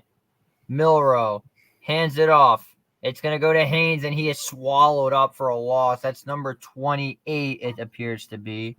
No, 29. Is it 29? I'm not seeing 20. Yeah, 29. Gabe Harris Jr., a defensive Jack linebacker wearing 29. That's wonderful. Now I just need to see a defensive end wearing 24, and I'll be happy. Someone's going to do it eventually. We go to the 2-minute warning. Alabama running away with it, 28-7. You're watching Empire Sports Media's Game of the Week. Will Penn State and Illinois be on the cards for us today? That would be something. We will quite literally. we would quite literally be calling both games. Problem is, I don't have either team's rosters. Who gets ball at half? Georgia. Georgia, yeah. Liam. Georgia gets the ball at the half. My boy Liam Credence checking it out. Shout out to, by the way, Credence a big Notre Dame fan, so I figured I'd wear green for him tonight. Because today was the Irish wear green game. It was very strange to see the Irish wear green game in the daytime. Is it usually not? I don't even know anything about it's normally like at nighttime.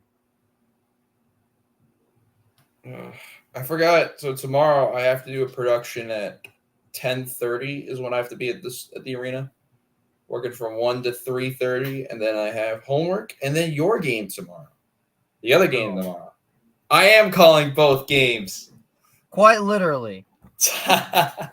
For those who don't know, it is an Empire Sports Media Game of the Week doubleheader. As tomorrow it is Buffalo and Baltimore, Robbie and Jack, a completely different crew. First time JJ will not be a commentator on his own channel.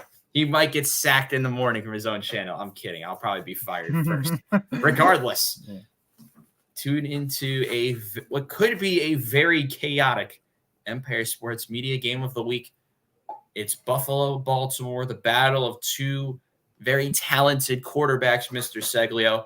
Something we thought we were going to see tonight, but no, it's been a completely one-sided affair. No one saw this coming at all. No one did. So, yeah, we could very well be looking at a potential I'm calling both games night where we call Illinois Penn State. And that game has just been a nightmare.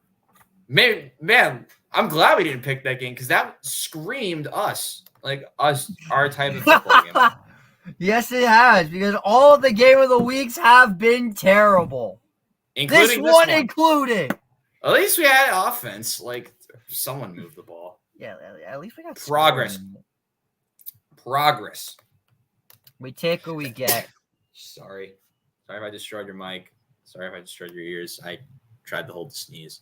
Oh, ball movement in Iowa State. They're in the red zone, but back to Bama and Georgia. Well, not yet. I'm still a commercial. Looking at Popeye's chicken. So the Mariners and Padres Royals and Padres each have a runner on. If they both could score with 2 outs, that would be awesome, and I would probably get up and dance. That'd be great. What the hell did I just see? Don't worry about it. 3 men go in motion. It's Bernard, Henderson, and the tight end, Dipree. 2nd and 11. Milrow drops back, looks over the middle. It's Dipree. It's batted up and intercepted. But a flag is down. It's going to be a hold, JJ, on the left side again. So it doesn't matter. I think this is going to be declined. Oh, obviously it'll be declined. I hate to. I finally got this clip posted up. I'm sorry, Jalen Milrow. I know it's not your fault, but Alabama, you just fucked the ball.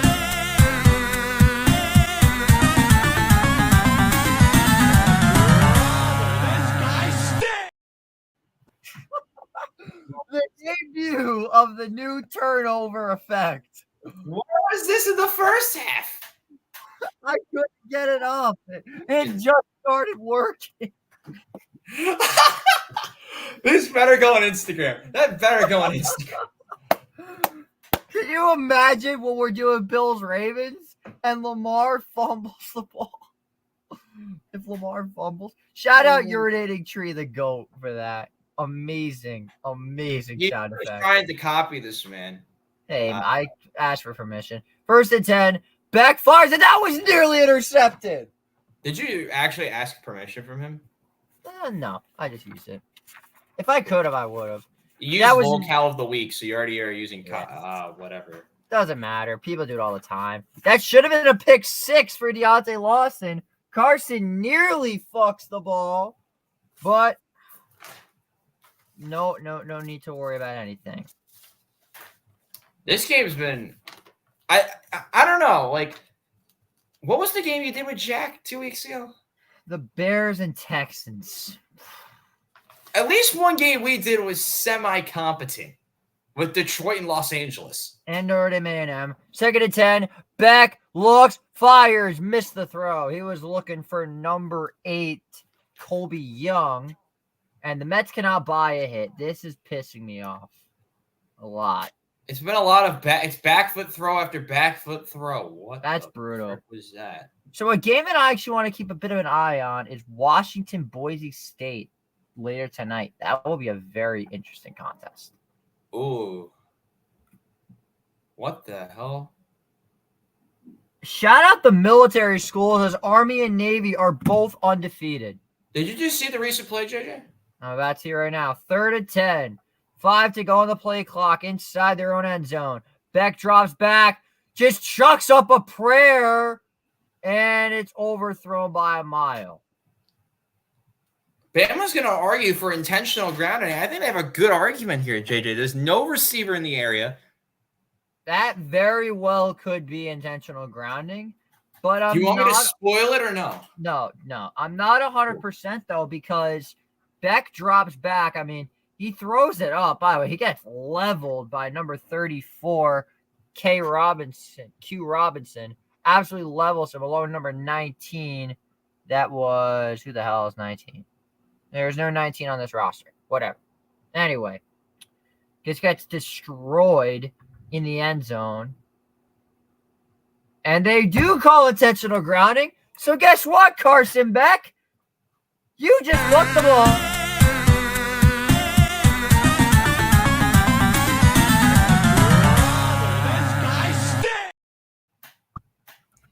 Dude, you got interrupted by your own sound effect twice. That's awesome. A safety by Alabama as the just chaos of SEC football continues. Kalen DeBoer. What a coach. Have yourself a day. All the doubts they had about him going into this season. This dude just never loses. What a statement he's making. This dude never loses. How much longer do you keep Carson Beck in this game? I don't know if they even thought about that. This is a nightmare for Beck.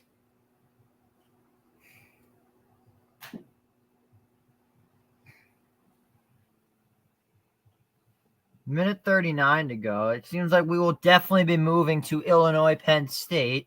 I think you should be working on the graphic the background while I figured it lasted 2 minutes. Yeah, because we could be completely switching. Well, I can't change the thumbnail, which is the problem. Unless we start. I mean, I could just change the name of the stream. Which I think I can do that, but let's. I'm a bit confused how we're going to do this. Do you change the name of the stream? I think I can. I hope I can. Well, if we go to crap, no one watching. I can. I cannot. Well, I can change the thumbnail. That's progress. I can. We will wait till halftime. Because who knows? Maybe Georgia gets a pick 6. We got a penalty on the kickoff. Jesus. I don't know if you've seen it yet. So both the Padres and Diamondbacks do nothing. Yay. Did the Braves win? They're tied with Kansas City, and they just got out of a jam. Mets still can't buy a hit. It's all just a lot of bad in baseball. That's why we have football. This one's going to be fielded by number 7, and he's got a bit of a return. A flag is down. That was looks to be number 7, Deshaun Jones. Or no, Cole Adams, not Deshaun Jones. Wrong number 7. But a flag is down. That's going to be, it looks like it's coming back. It is coming back, yeah. A block in the back penalty against the Crimson Tide on the return.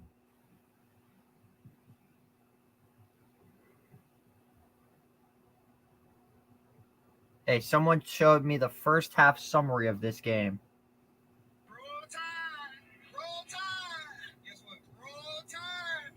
Roll Tide.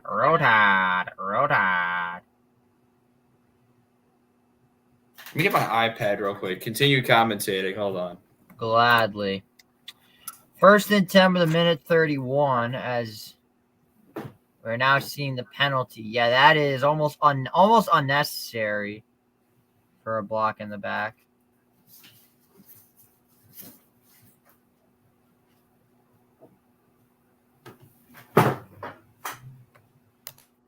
First and 10 to go, and we have a whistle, and there's going to be, it looks like, some sort of stoppage.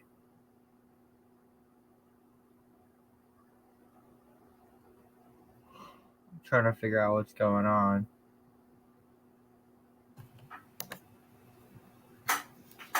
I'm back. 1st and 10, Milrow throws, it is complete. That is number 80. I'm pretty sure that's the tight end. Yes, it is. It is Josh Cuevas. Gets a big game for Alabama, and they are moving already, starting to get out of their own territory. 1st and 10 from the 40 Temple offense. Milrow shotgun set, looks, fires, it is caught by Prentice. Prentice there tries to get around him, but he's tackled by number 6, Dalen Everett. As it looks like Alabama's kicker is getting ready for what could be a potential field goal attempt. You're trying to move the ball quick, trying to move the ball fast. Milrow throws it. He's got Prentice for a first down. In the spin cycle, he gets it down just over the 45-yard line to about the 44-yard line of Georgia. Bama's already getting close to field goal range. 50 seconds to go. Still Tempo offense. They're just trying to run up the score, and I love it. Milrow under pressure, fires. It is caught by Cuevas. Gets about half the yards, and it's 2nd and 5.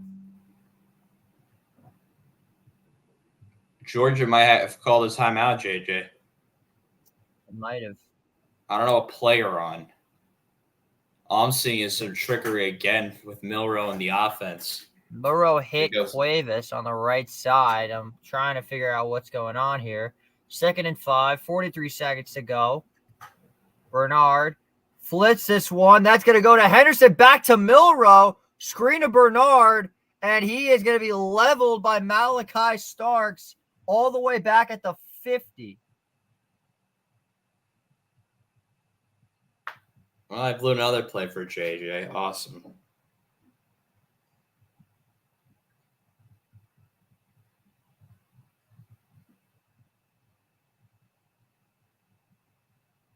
Wow. Trying to figure out what's going on here. Just don't spoil anything because you are a bit behind me. Georgia called timeout. That's what you need to know. But I've already – wow. Well, let's see. Well, I'm going to see what happens in about 2 seconds, maybe. The Mets are going to lose again. This sucks. The only way they're going to get 89 wins is probably winning the doubleheader. And Atlanta has a runner on. Great. Wonderful. Awesome. At this point, Basel, who do we think has a better chance of losing, Atlanta or Arizona? If Arizona gets swept, then we're going to be in because we'll have a tiebreaker over them, I believe. Who has the better chance of losing? Probably the Padres. I mean, they're playing. I mean, the Padres and the Diamondbacks is going to determine much more than we think. Right now, we're currently above Arizona. So if Arizona loses 2 more games, if Arizona finishes with 88 wins, oh wow, we will be over them. Milrow, 3rd and 13. It's incomplete. No flag is thrown. Number 7. Wow, look at Caleb DeBoer. Yeah, I would be aggravated too. That was pretty obvious. That was probably a penalty, but no call. It looks like both of the hands of the defender were really high on that receiver, JJ. Maybe even in the face mask area. Wow. That's rough. Yeah, it is. I got my depth charts ready for when we transition. We don't even get a halftime report today. As what's going on. We are going to be calling both games, viewers. We are just moments away. But Georgia will be getting the ball back probably with around 20 seconds, I'd say, remaining. So you know what? You give me a good idea. We are just going to quite literally take this to the second game of our doubleheader, and the Brewers are probably going to score, making it 3-0. Yep. Georgia are moving. Oh, no, never mind. Georgia just got tackled. There is 12 seconds left. Back, middle, complete. So, unfortunately, that's going to do it for our Georgia-Alabama watch party. But stick around, everybody. We got some more action coming up. Do you have the sound effect? What sound effect? I'm calling both games. I do not have that, unfortunately. How? You literally say that every freaking week, and I don't need the sound effect. I say it myself. Oh, wow. Carson Beck screen over the 40 and across the 50, across the 40 and 35, but he's tackled immediately. That is halftime and the end of our part and the end of our first half of the stream. It's a little bit of a tussle at the end. Bama controlling. It's Alabama 30, Georgia 7, as the benches are actually clearing. Hold on. Wait a minute, JJ. We're having a little bit of some extracurriculars. Bama and oh, wow.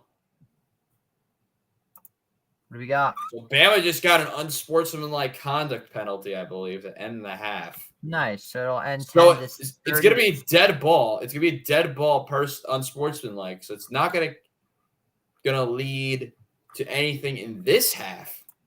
But if you continue to watch that game, it'll likely be an unsportsmanlike. Let's hear the penalty from the referees. Oh, wow. You actually fixed this out really quick. Jesus. That's just game preview, though. Don't worry about it. After the play is over, it is unsportsmanlike conduct. I don't even know who it's on. Someone got an unsportsmanlike. Damn it. They all say preview. This is pissing me off. Literally every screenshot says. Kalen DeBoer is yelling at freaking Kirby Smart. I love it. Kalen DeBoer is going ape shit right now, and I love it. Let us jump over. Kalen DeBoer is quite. Go ahead. Kalen DeBoer is pretty much the new Nick Saban in terms of raging and yelling at referees. Let me flip games now. I gotta flip my TV. But I don't have the depth charts, so. I do. So that's gonna be. Do you need to take over, or are you gonna do it? I am okay with you calling it for now. Basel is literally calling both games. GG's in the chat. I have to load the game first. So hold on a minute. Alabama. GG's Alabama, Georgia. You have already been replaced. They've been banished. It took you one half. They've been banished to the gulag. We now get to call a game more of our speed. Hello, everyone. If you're just joining us of the absolute chaos of the first half of Alabama and Georgia, well, you're going to be ready for more chaos and possible boredom. It's Penn State against the Illinois Fighting Illini in a ranked matchup that we almost thought of calling the first time. But no, JJ used our combined two brain cells and decided to do Alabama and Georgia. Little did we know that this game would be a total mess, and Bama leads by over 3 scores at the end of the first half. So guess what, chat? We are calling both games. Yes, we are. Literally. 3rd and 1 for the Penn State Nittany Lions. Drew Aller, play action, drops the throw. Aller stays in the pocket and fires. It's incomplete. There's a flag down. Luke Reynolds was the intended receiver, but we do have a penalty. I think it might be a face mask on the defense. No, it is defensive holding. It is defensive holding, as JJ is now ahead of me. Yes, I am. The color guy is ahead. Makes perfect sense. To absolutely no one. No, it actually kind of does. Now you have better analysis, and you get to see the play before I do. So it's defensive holding. So I just completely got rid of the description, and it now just says we bring you the chaos of Gabe Jackus was the one who will concede the penalty. As we have transitioned completely, who would have thought? As Penn State threatens near the red zone at the 25 of the Fighting Illini. Aller in the shotgun, handoff across the 20 and down at the 19-yard line. That's Singleton, the running back.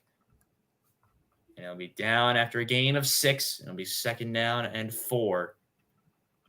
Penn State and Illinois level at 7. I don't know whether to write ILL or ILLI. I truly don't know. Slants complete. Omari Evans, the junior. And it's 1st and goal, Penn State. And they are going with tempo inside the 10 at the 8. Aller, shotgun, handoff, up the middle. Not going very far was that one for Nicholas Singleton. As he goes to about the 5. It'll be 2nd and goal for Penn State. The Nittany Lions, JJ, headlined by quarterback Drew Aller, number 9 in the country. What do you like the most about this Penn State team? Drew Aller. The way he plays QB is special. Has 3 guys going motion to the left side. Aller in the shotgun once more. Multiple men in motion. Looks like the play might be flipped. 2nd and goal, play clock down to 6 and 5 and 4. Aller, handoff Singleton. And he's going to get met up by multiple Fighting Illini defenders. It's going to be a gain of 1. And it will be 3rd down. And goal from about the 4. 9 minutes to go on the 3rd. Just good interior pressure from Illinois' defense. They came out flying. They put 4 guys in the box. And they made things look somewhat interesting. So let's see what they can do here. 3rd and goal, 8:50 to go. 2 receivers left, 1 right with 1 running back. It's a handoff. Singleton, he's gone. Touchdown, Nittany Lions.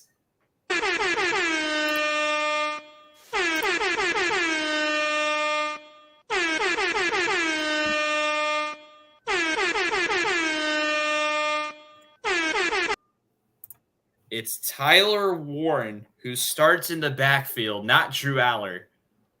And it's an option, and they give it to Singleton, keeping it simple. And the Nittany Lions, 12 plays, 74 yards in over 6 minutes. Extra point is good. A second-half dream start for the Penn State Nittany Lions. They lead 14-7, courtesy of a Nicholas Singleton rushing touchdown. You're watching the new Empire Sports Media Game of the Week. What are we calling this now? Empire Sports Media what? I see what you did there. Empire Sports Media shit show? Like, what are we calling this? You're watching coverage of college football on Empire Sports Media. That works for me. We do have to edit the coverage. You do have to edit the ticker because we do have. Hold on, take this off for a second. Bama and Georgia now have to be the first. We can now add Alabama, Georgia to the ticker. I'm working on it. So a couple updates from across college football. Iowa State up 13-0.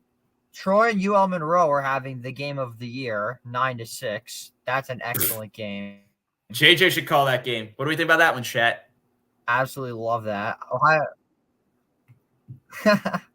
Ohio State is playing Michigan State. That's somewhat of a good game.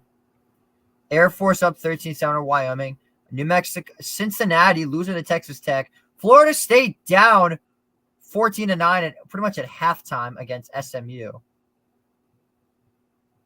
It's all coming up. It's all going down today. as we are also, for the viewers, we'll be going live on Instagram soon with JJ Seglio hosting the Instagram Live for tonight's game, again, as per usual. And stay tuned, viewers, for tomorrow's Empire Sports Media Game of the Week. It is Buffalo and Baltimore, all going down with myself and Jack on the call. JJ hosting the pregame. JJ not hosting his own game for the first time. It is going to be complete madness. I needed and a we rest. hope you can join it.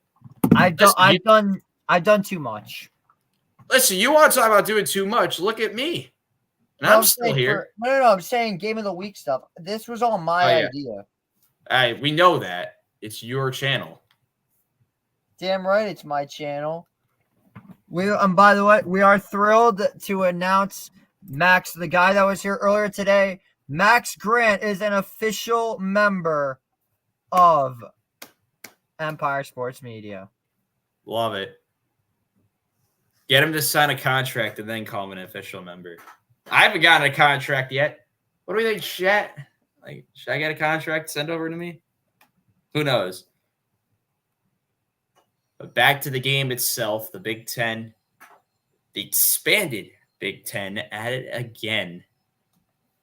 I can tell you what, JJ, they know how to do charity right.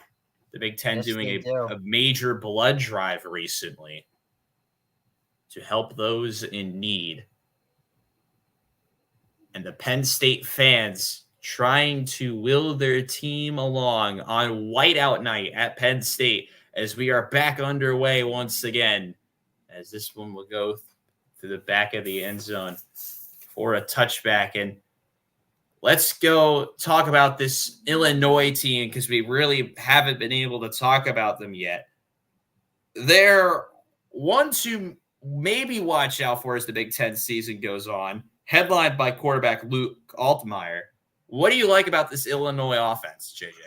Well, this Illinois offense has been very, what's the word for it? Inconsistent, to say the very least.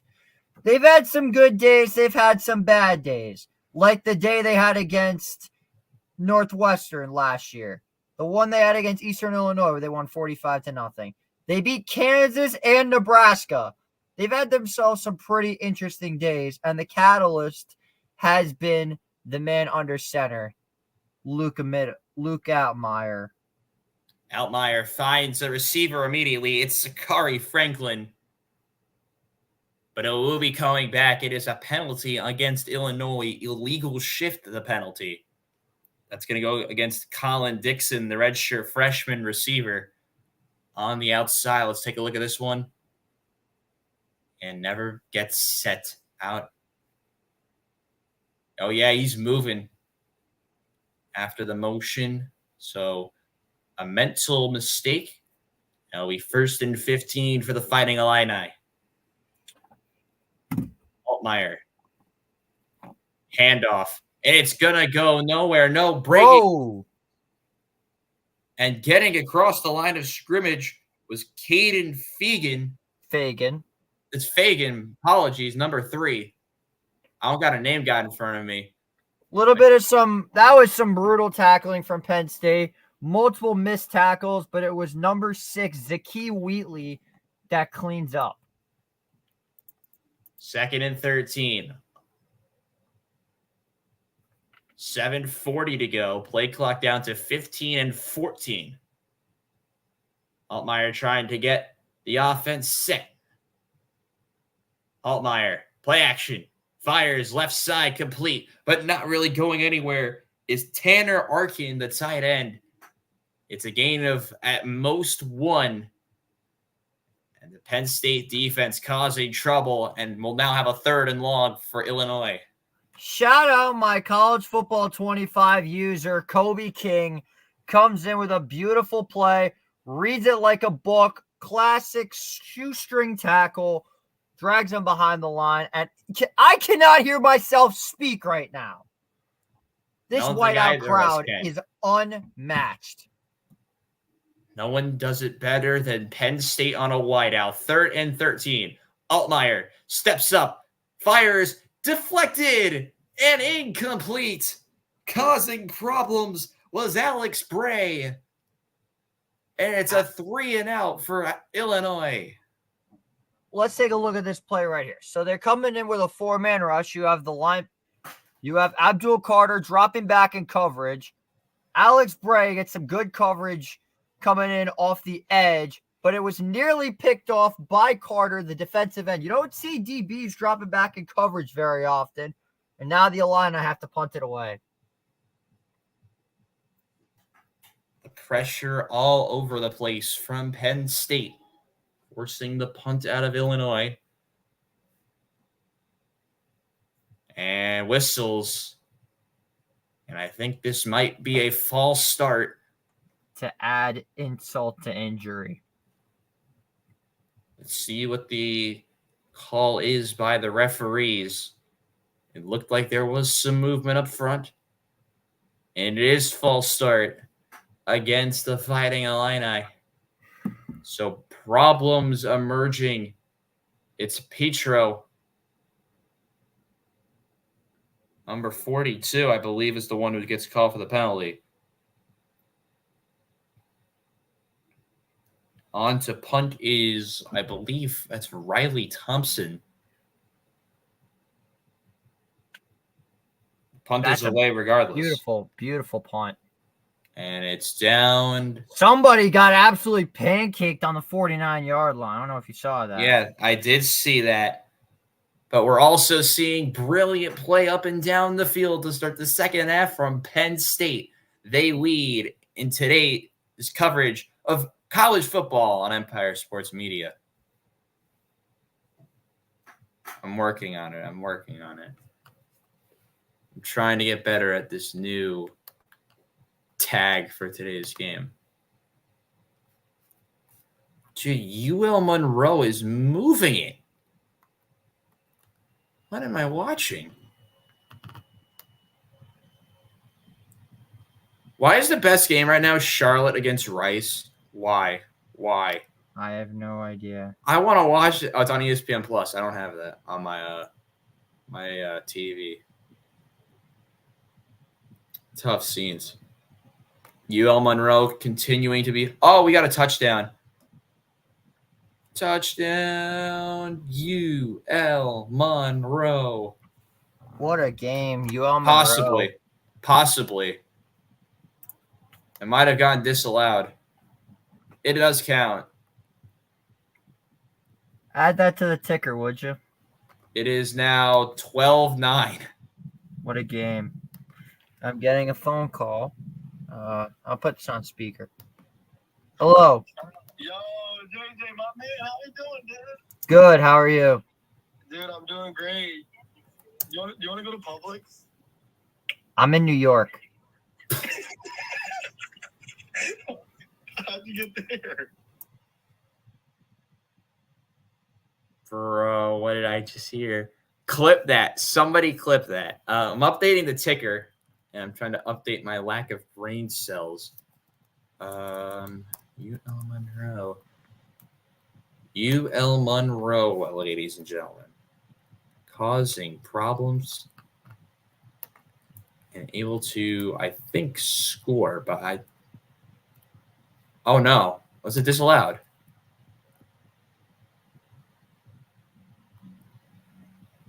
It's not loading as it's a touchdown. Yeah.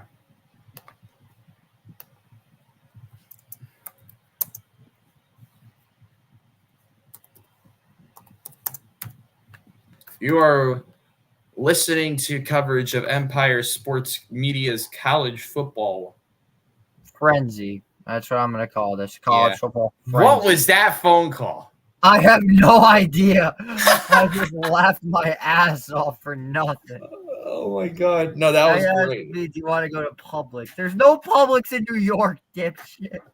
What was the first time you ever went to a Publix? When I was in Florida? I went to one in Georgia. It was actually really cool. But hopefully we don't have to talk about Publix again. It's Drew Allard in the shotgun handoff, left side, breaking tackles, and just short of midfield was the first down carry And Penn State trying to move the ball once again. That was Catron Allen. I'm doing my best with the pronunciations because I don't have a guide here. It's Catron Allen bulldozing his way for 7. Catron Allen, the right-hand man to Nick Singleton in this very strong Penn State ground attack. They actually marked it for Very only effective. 6. Aller, handoff. Breaking tackles again is Allen across the 45 and 40 and down at the 39. And Penn State is moving it now. They are in a groove, you could say. Penn State and Illinois were off to a very slow start. Right when we turned on this game and switched from Bama, Georgia to here, it's been all Penn State. Aller in the shotgun, 1 man in motion. Handoff. Up the middle, it's Allen again, and he's not going as far. Down at around the 37-yard line. Gain of a couple.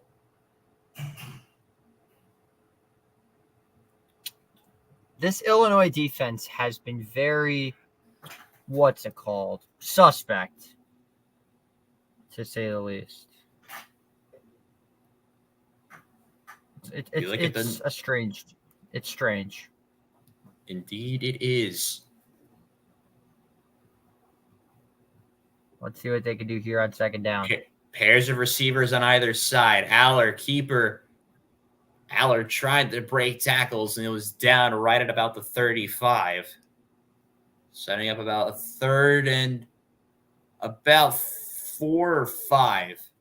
Talk us through that play, JJ. It was a very interesting one. It looked like he tried to hand it off to Catron Allen. Aller kind of hits the hezzy a little bit, but he got met up immediately by, looks to be number 9, Seth Coleman. After maybe picking up a couple yards, it's now 3rd and 5. 3rd and 5. They're going to go with the option again, but this time it's the tight end, Tyler Warren, bulldozing his way for a Penn State first down. I mean, that dude can just, he's just a behemoth. The dude is a monster. We've seen that play. That was the play that was the touchdown. But that time, Warren handed it off to Nick Singleton. This time, he keeps it and gets about a 10, 15-yard play. And a big first down across the 25 at the 24. 1st and 10. Handoff. And it's not going really anywhere for Allen this time. It's a gain of about 2 or 3. The multiple different ways that this Penn State offense can attack, JJ. Why do you think that this offense is so dangerous? This offense is so dangerous because they can attack you on the ground and through the air. On the ground, you have obviously the junior running back stud who could potentially be going to the draft in Nick Singleton. And in the passing attack, you've got guys like Julian Fleming from Ohio State, Harrison Wallace, who had a great day a few weeks ago against West Virginia, Tyler Johnson, Amari Evans, and of course, who could forget Nick Singleton's backup, Catron Allen, and the big tight end, number 44, Tyler Warren, who they love to get him the ball. So this Penn State offense can pretty much do it all. Whistles, and it looks like we're going to go to break. 3 minutes to go in Penn State leading the Fighting Illini in this Empire Sports Media college football bonanza, I guess you could call it. I like that. College football bonanza. What? We need a more alliteration. What goes with F? College football frenzy. Sure. I got to write that down. Yeah. When are we going on your Instagram? I don't know if we are because they're not going to know what game we're calling because at this point we're probably going to be calling multiple games. I mean, this game's actually... I wouldn't even say it's a good game. Penn State is about to suffocate them. St. John's game was crazy. We might potentially have to flip back to Georgia, Alabama, because Georgia is in Alabama territory. Already. No, I lied. They just kicked it off the second half. Yeah, Oh no, big return. Yeah, big return.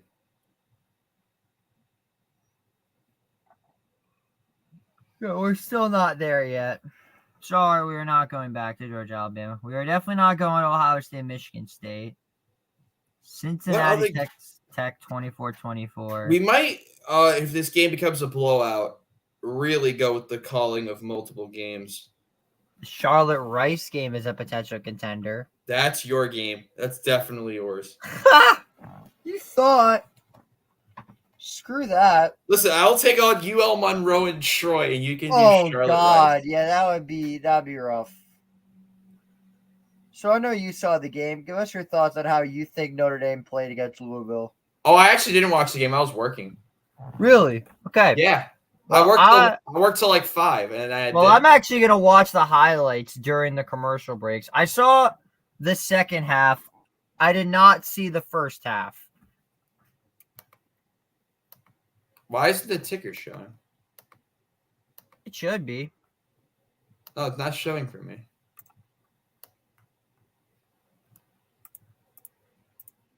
That's weird. No, it's showing. Now it is.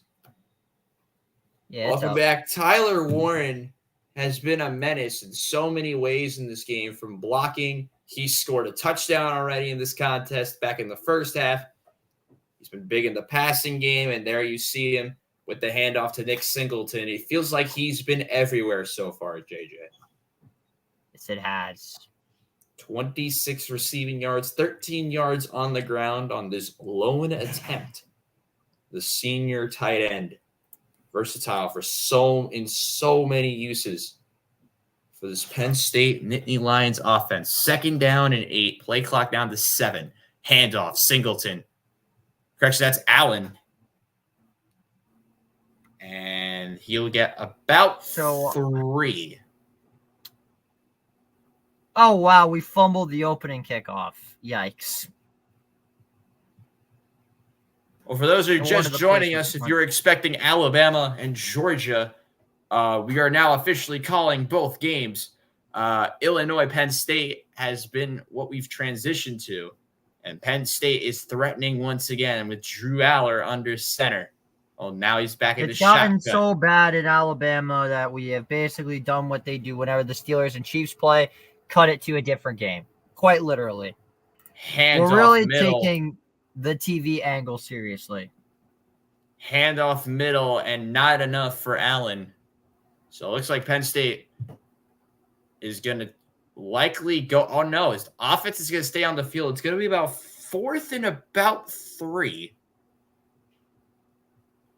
And yeah, offense is staying on the field.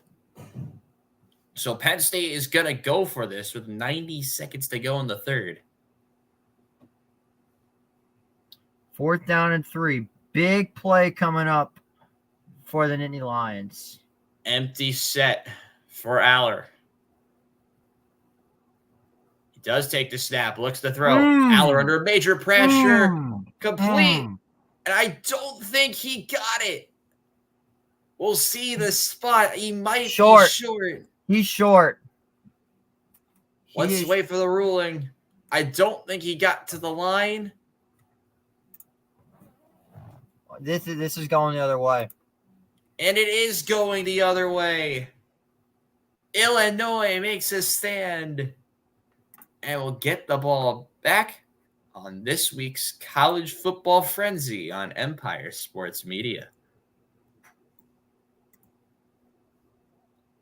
So looking at these highlights, it looks like Notre Dame's offense finally started to click after what's been an eternity.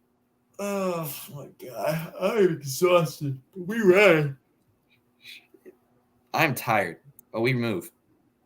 Let's update the ticker. See if any other scores have come in.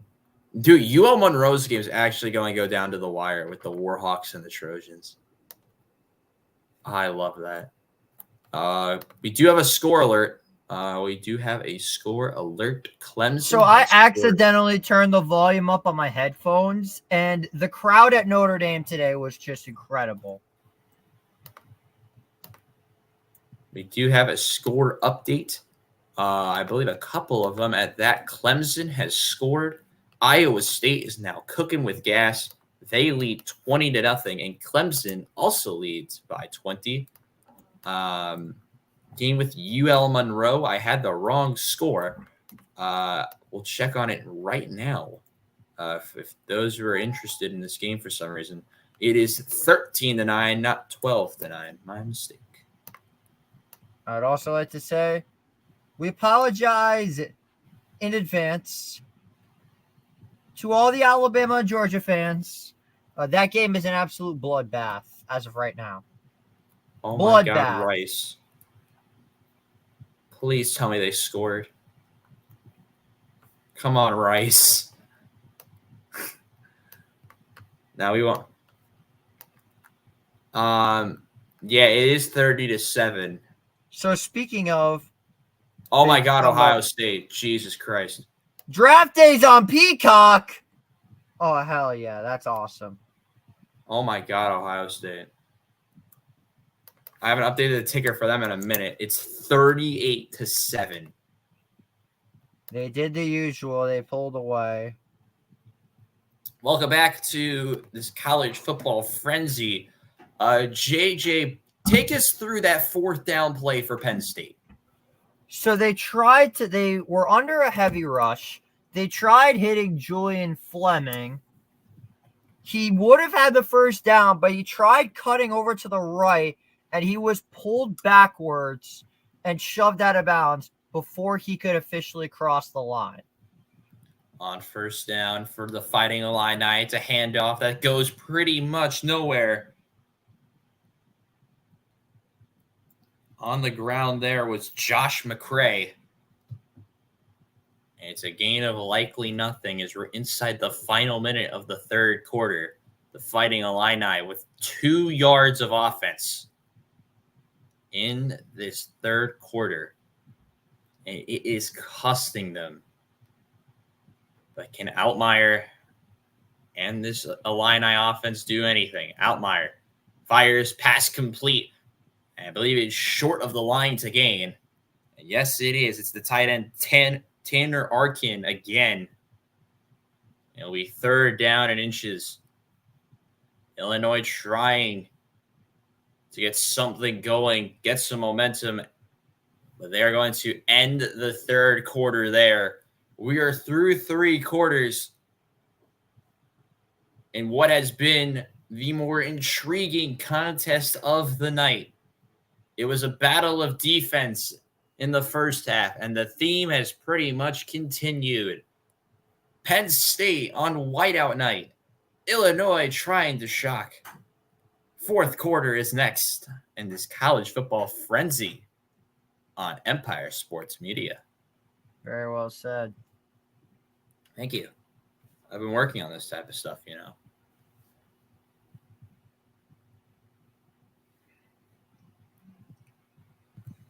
Do you work tomorrow, JJ?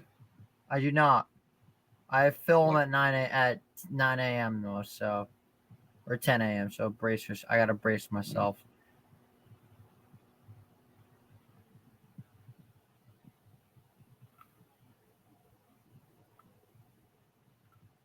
Thoughts on your fantasy team being bad? Slow start. Listen, at least I won a game. I'm not that mad. I may have no players, but that works for me. Wait, is Debo gonna play? Debo might play. Yo, I might be able to get Christian Kirk. Wait.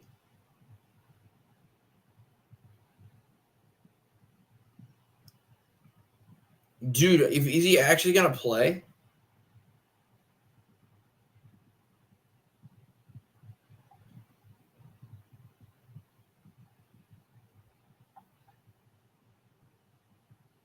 Dude, he was at practice today. I gotta text somebody. Let me text my good friend Roan Katie.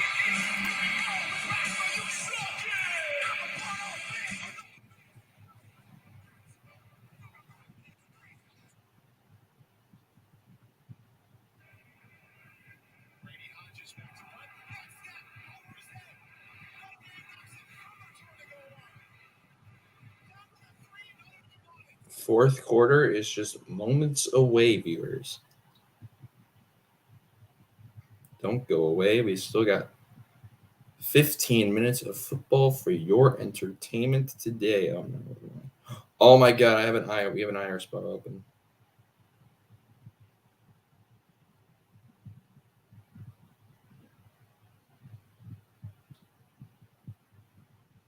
So trading for Evan Ingram was smart in the first. And after all, Debo might play, and he'll jump into the starting lineup, probably for Roma Dunze. We'll see. Viewers, how are we doing? This is the Empire Sports Media College Football This game Frenzy.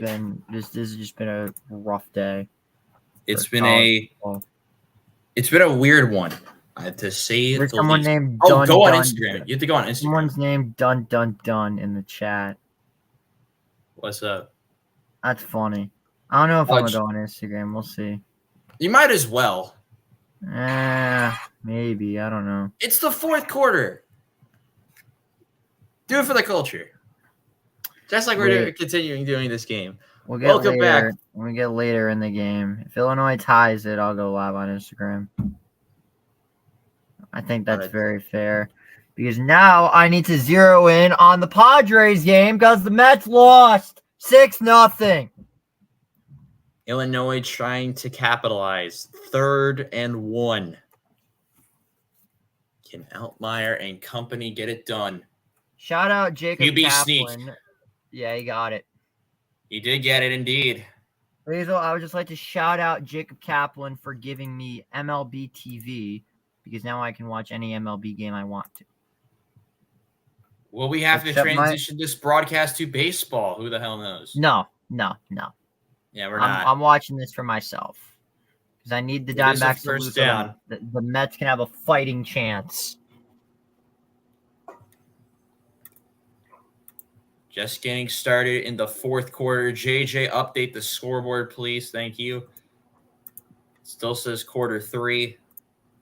Thank you for the heads up. Altmaier in the shotgun drops the throw. Major pressure and down he goes. That's Zane Dylan Durant. Rosiak. Nope, that's number Zane 28. Durant. Zane Durant. That's him. That's a defensive tackle. Came in flying off the edge. Zane Durant, the junior, with a big hit. The roster shows it as Rosiak, the middle linebacker. I don't see a Rosiak. Am I looking at the wrong team? Yep, I am. There you go. Altmaier drops the throw. It's a dump pass into the flat. Across. You know what? 5. I'll take some pressure off your back. No, I'm good. I thought I had my Penn State roster up as it's gonna be 3rd and 9. The yips do come eventually. Yes, they do. Because I don't have a printout of everything. Illinois struggling on 3rd downs longer than 7 yards. They're 1 of 4 on them tonight. 3rd and 9. Penn State shows blitz. They do blitz. Altmaier under pressure, and down he goes again. The pocket collapsed nearly immediately. Multiple men in there on the stop. Jalen Reed. I believe they're going to give this hit to Cam Miller, and Jalen Reed are going to get the credit for this. Cam Miller looks like it will be Cam Miller who will get credit for the sack. A big stop there by the Nittany Lions. Fighting Illini punted away. one will take a Illinois bounce inside the 35. It'll be marked down at the 32-yard line. Drew Aller and Penn State trying to cement their lead. They get the ball back up 7. Just getting started in the fourth quarter. You're listening to the Empire Sports Media's College Football Frenzy Saturday night live. Dude, this new Big Ten thing is weird as hell. I don't know how you feel about it. It doesn't really affect me. It doesn't look right. It's fine.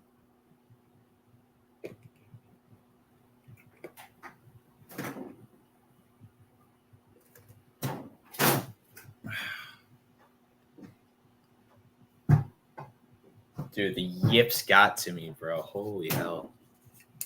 This water I have is freezing.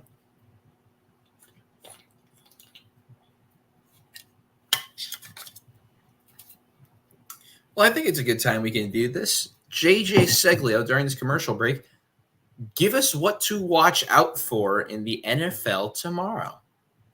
So, in the NFL, we do have ourselves some very, very quirky games, to say the very least. Starting off with the 1 o'clock. You know what?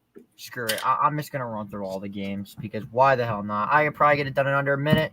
Let's get right into it. The first game to look out for, the Battle of the Cats. The 0-3 Cincinnati Bengals head to Carolina to take on what could potentially be the newly revamped Carolina Panthers with Andy Dalton under center. Oh, did I tell you the Panthers have the Bengals' former quarterback? And I believe his first game against Cincinnati.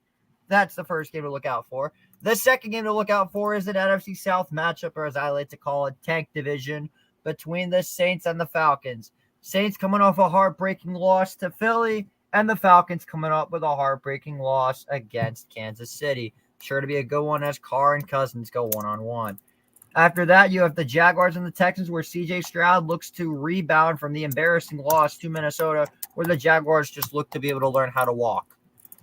The Broncos are traveling to East Rutherford to take on the newly revamped New York Jets, as it seems like no one's going to score more than 20 points on that defense ever again. Or will Bo Nix turn the entire MetLife Stadium into Believers? The next game on the docket is the Vikings and Packers, 3-0 versus 2-1. Jordan Love going one-on-one with Sam Darnold. Yeah, that's right. Sam Darnold putting up MVP numbers as the Vikings head to Lambeau for their first true test on the road. The Steelers and Colts battle in what should be a great game between Justin Fields and Anthony Richardson.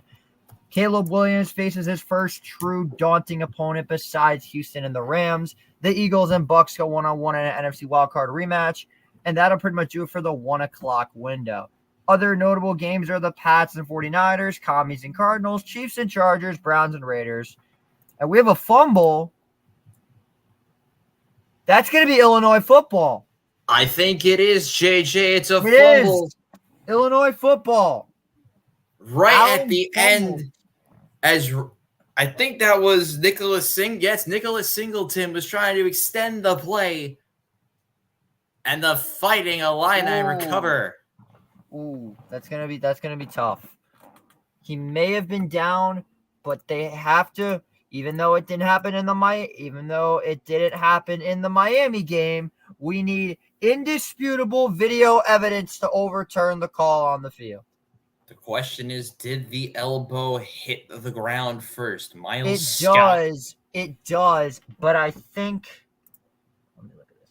I think Miles Scott put the hand on the ball and then knocked it out. Let's see. Yeah, the hand's on the ball. Hand is indeed on the ball. Miles Scott causing problems. Miles Scott, the redshirt junior, making what could be a very impactful play for Illinois. Dude, Debo might be back this week. Thoughts on that? Overturned. Yes, indeed it is. Nicholas Singleton was ruled down by contact before fumbling. So Penn State catches a break and will now try to overcome whatever that was, and will try to gain back the momentum across the 40. That whole scenario was just a up and up bump. That thing was just no one understood what was going on. But yeah, we pretty much. But did I forget to mention the Sunday Night Football game is this second leg of the doubleheader for our game of the week as the Bills and Ravens take on each other in Baltimore. Aller going deep for Harrison Wallace, incomplete, and a flag is down. Sorry, I kind of had to steal that one from you. We'll take a look at this one again. Drew Aller, back foot throw, looking like he's Carson Beck a little bit, but it is going to be pass interference, and Penn State is moving Carson it Beck now. already getting slander, and that game ain't even over yet. I mean, It is time for a game break. What do we have? We have Clemson just taking care of business. Georgia still can't move the ball. Clemson leads 40-7. Not a big surprise. They're playing Stanford. Update. North Texas is absolutely beating the bejesus out of Tulsa. It is 52-6. Brilliant. If you enjoyed this stream of Empire Sports Media's Game of the Week, make sure to hit the like button and subscribe to the channel. It would be greatly appreciated. It's a 15-yard penalty, first down, Penn State. Drew Aller in the shotgun. Handoff. Singleton into the second level. And it's a gain of about 13. And Nicholas Singleton and company are moving the ball once again. First down, Nittany Lions. So we aren't doing this. We are not announcing this game, but a game to look out for. If you're looking for high-scoring Mountain West / Pac-12, soon-to-be Pac-12 football, check out the newest installment of Pac-12 After Dark, where the undefeated Washington State Cougars travel to Boise to take on the number 25 team in the country, the Boise State Broncos. Pac-12 After Dark is back. Obviously not. Obviously not. But I'm saying if you're interested, check it out. On first down, handoff, and it's going nowhere. It's a tackle for loss. Jackus, number 17, for the Fighting Illini in there to make the stop. It is a gain of 0 on the play. And it'll be second down inside 11 minutes to go. A completely different game than what we saw in Bama and Georgia. That one had a one-sided, high-scoring affair. This one is a low-scoring duel. 3 to snap. Aller, handoff, Singleton. Short of the 25. Down at the 26-yard line. It was Jackus again in the area to make the stop. As the time continues to wind down.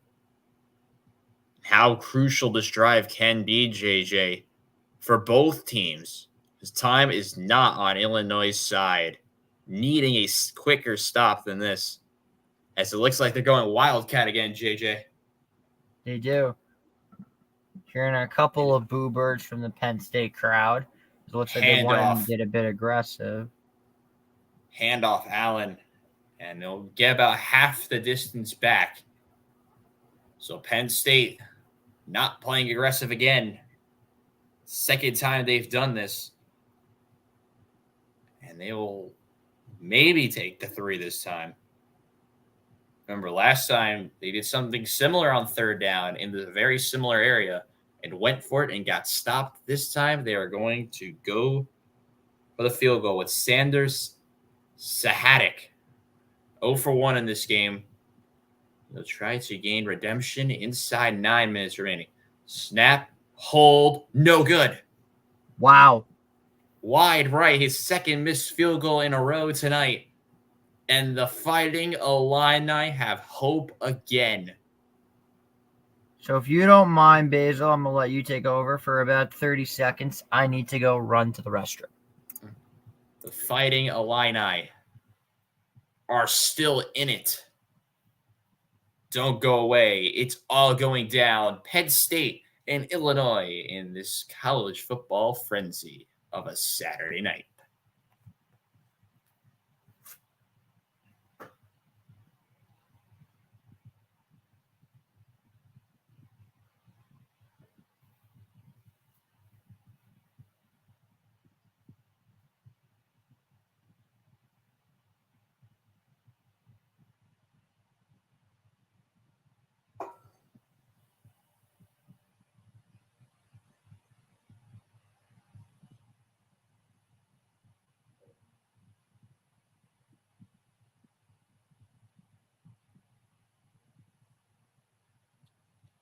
Appreciate everyone who is able to turn up to this stream. I know it's a lot of people very busy on their Saturday nights, but appreciate all of you who are able to tune in at any point of the stream today as we have an update. A touchdown has been scored.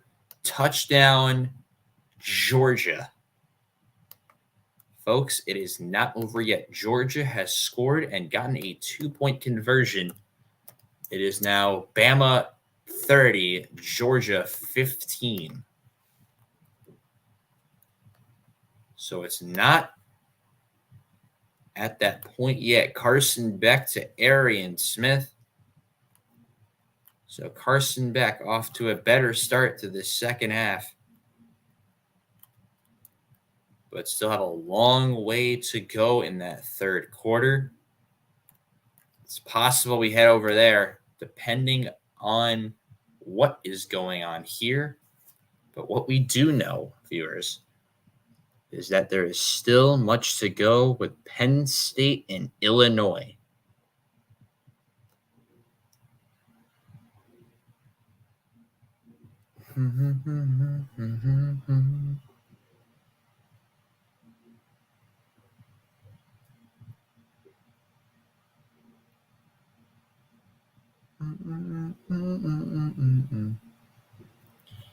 As we are back ready to go, Penn State and Illinois on a whiteout night.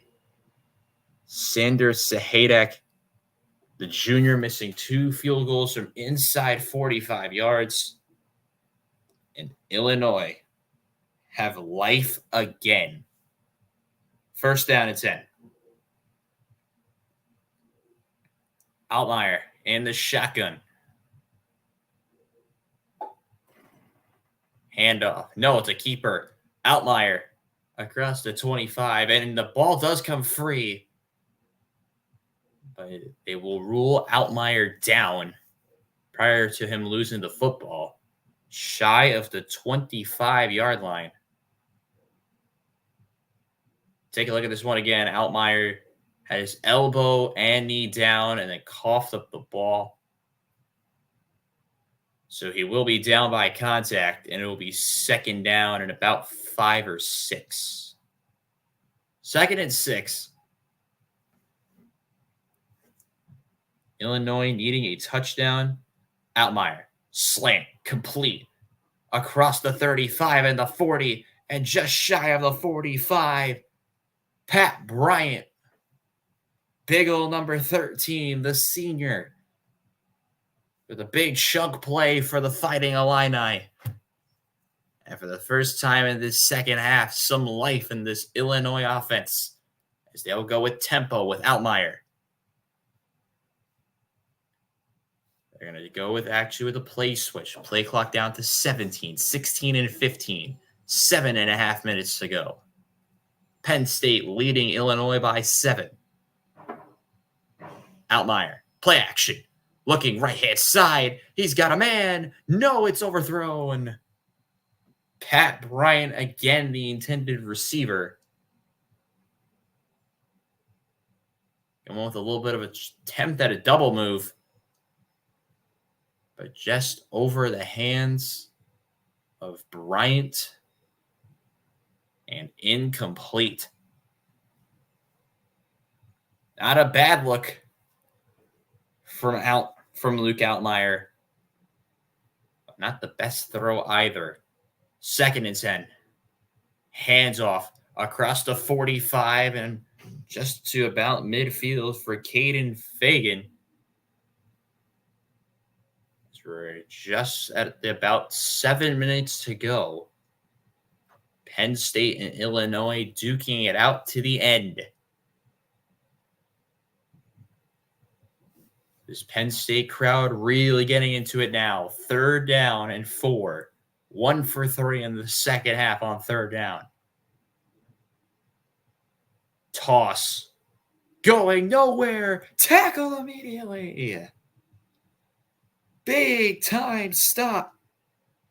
Tony Rojas coming down to make the stop. And it's a tackle for a loss. And Altmaier in Illinois will stay on the field. Game possibly on the line with a little over 6 minutes remaining. Altmaier in the shotgun. 3 receivers right. Turns out the Movement. number 1 turned into a number 2. Altmaier looking incomplete, but a flag. And it's going to be offsides on the defense. So we now turn into a 4th and 1. That's going to be against number 33, Danny Dennis Sutton. Oh, my God. Oh, my God. What? Basel, I got good news. Bama? 2-run home run for the San Diego Padres. Oh, well, we don't care about that. Bama, Georgia just scored. We should. Georgia scored. It's 30-15 now. Oh, well, I knew 4th and that. 1. Game on the line. But, yeah, this is good for us because now Arizona loses. We stay up in the playoffs. And a whistle's down. Really? You're not playing by playing the team, are you? Whistles do No, come. Oh, wow. Wow. Is this going to be a false start? It is. Extremely late whistle. And it'll go back to 4th and 6. Illinois with their own mental error as to transfer Melvin Priestley. Big old 58. Yeah, he does flinch. Flinched multiple times, actually. And now it'll be 4th and 6 again. Altmaier, shotgun. Bunch right. Now turns into just 3 receivers right. Altmaier drops the throw. Fires. It's intercepted immediately. Across the 40, the 30, the 20, and 10 is gone. That's a pick 6. Touchdown.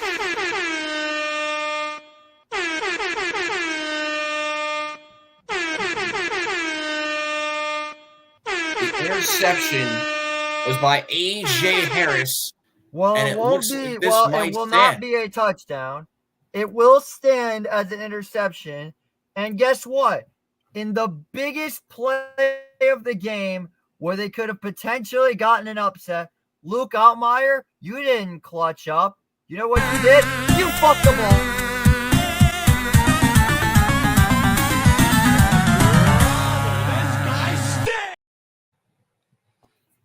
Luke Altmaier, who had a chance, but a stupid mental error costing Penn State 6.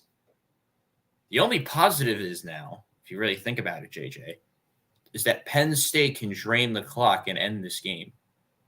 We'll see if they can do it when we return from this commercial break. You are listening to Empire Sports Media's College Football Frenzy. This actually would be a good time to go on Instagram, JJ. Yeah, we'll see. Dude, there's 6 minutes left. I don't think I want to go on Instagram, to be honest. I'm looking at my Instagram right now. Nobody's active at all.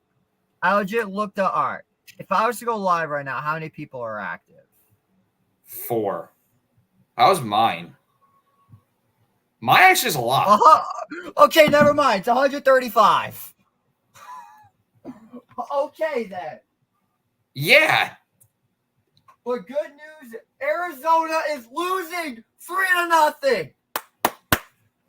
Damn it, the Mets are going to be alive for another day. Somehow, Dude, you really should go on some Instagram way. Live now. We really should go on Instagram Live now. I'm serious. I'm going to. Believe me. I will. Let me know. Just tell me when. And We're about to be. Unless the Padres bullpen blows it, the Mets are in a playoff spot for another day. How? I have no idea. no one knows. Basel, if the Mets were to make it to the NLDS at Citi Field, would you be going to Citi Field? I don't know, to be honest with you. Playoff tickets are really not that expensive. They're maybe like $170. The question is, what day of the week would the game be? I have class at night, like later class times. And it's a hassle for me to even get to Citi Field. Because remember, I'm in New Rochelle. I'm not at home on Long Island. True. So it would be a hassle for me to even see how that goes. Like I said, let me know when you go live on Insta if you are. I'm about to, so bear with me. Yeah. Just text me in the private chat when you do so I can say my intro for them. I'm trying to figure this thing out right now. Is it only letting me go live for the close friends? This would be some bullshit. You have a close friends thing? You fucked it up. Oh, sorry. I just got the monitor. God damn it. Oh, let me see if I can figure this out. Welcome back. Oh, we are. Yeah, I see a check mark. Take a look at the Altmaier interception. Poor pass right into the hands of the Penn State DB. Ladies and gentlemen, we have made it. I don't know why it says practice, so I'm going to have to end this live video already because we had a malfunction. 1st and 10. Aller drops the throw. Aller fires complete to the tight end and out of bounds across the 35. Oh, followers, I follow back. First interception this season for Luke Altmaier. No, that's not it either. What the hell is going on? I know you need an audience. This is bullshit. 5:20 to go. Ball at the 30. I guess I'll do followers, I follow back because that works. Handoff. Oh, it's going nowhere. It's a tackle for a loss. We're having trouble streaming on Instagram. To no one's surprise. It's 3rd down and an eternity. That's a good term. Ohio State. A miracle. An absolute miracle for the New York Mets. Miracle. The Padres are you available tomorrow afternoon? If you're available tomorrow afternoon, you should stream the last day. Aller drops the throw on 3rd down. Aller fires. It's complete. And it's a first down. An absolute dot. Quick pass to the tight end, Tyler Warren. Just a simple drag route. Just finds a hole in the zone and a first down. Are we live on your Instagram? We are. People are starting to flood in. For those who are just joining us now, welcome. Alabama, Georgia was our original headline, but we said not so fast, and Penn State, Illinois has taken their way to fame, you could say. Claim to fame, it's a good term. It's a read option with the backup quarterback, Bo Pribula, and it's a gain of about 7. So Georgia now leads by 18. Or Alabama leads by 18. Yeah, 33-15. They've ended the 3rd quarter, so we will not likely be heading back to Bama, Georgia, barring a miracle. Penn State just 3 minutes away from going out and winning this football game. Update, you can put this in the ticker, JJ. Washington State and Boise State off to a thriller start. It's 7-7 already, as this is a handoff to Allen, and that is a Nittany Lion first down. Not like it matters. So it turns out that we are having, so to make tonight even worse, we're having malfunctions on the Instagram side as well. Let's go. Woo! I can't even see your stream. Oh, because you don't follow me. I don't know. The whole thing is a mess. You don't even follow me. Yeah, sorry, man. Dude. Another home run. It's now 5-0 San Diego. This is awesome. I'm loving this. Handoff, and it's going for about 3. And it looks like we're going to have a timeout.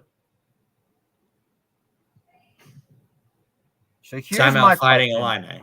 You said you wanted me to stream the last day. What do you mean by that? So you'd go live at 3, and you would just go. You would do the Mets, and you'd give updates on the other games that are going on because they all play at like 2 or 3 o'clock. And you'd stream. Do you know what goes on Sundays? It's the last day of a season, JJ. I'm not missing the Rams. I'm not missing the Rams Bears at 1 o'clock. Screw that. So you'd rather miss the beginning of the Mets game where we could be down 9-0 at some point. Oh, I'm gonna be watching it. I'm just not doing a football stream till the Sunday night game. No, because I was saying, like, it's the last day of the season. You film. You were trying to do your best to record on the last. I was going to do a last day of the season stream, but I'm not here. I have things to do. Fair enough. 2nd down and 6. Handoff. Allen. Bouncing tackles to the left side. He is short, maybe? No, first down. Pretty much down on the goal line. So we once again hit over. So besides the Tennessee-Oklahoma game, every single game of the week stream has gotten over 100 views. This got over 100 views. Not a chance this game got over 100 views. Not a chance. 101. 101. What? That's crazy. My fans are the absolute greatest fans on earth. Because we haven't had more than 3 people live at one point all night. What's even worse is if this was on my Twitter, this would be a lot. It would be a lot more than it already is. How many followers does your Twitter have? Like, it doesn't matter. I have so many people that watch my stuff on Twitter. Like, my Knicks streams were always popping off. It's the 2-minute warning and likely the end of this game. What a weird night this has become.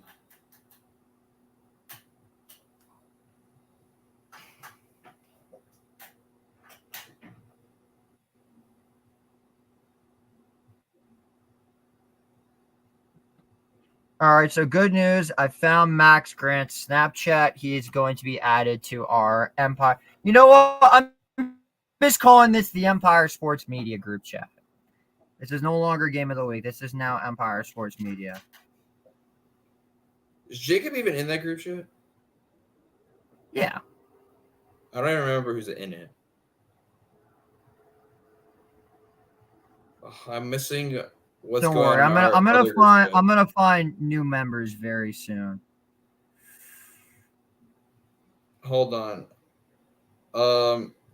Should I ask the group, our group, about? Actually, I'll ask you after the stream. Dude, Max is out somewhere, dude. That's why he's not here. Well, I add him to the group chat. He can still talk in it. He's probably out somewhere, dude.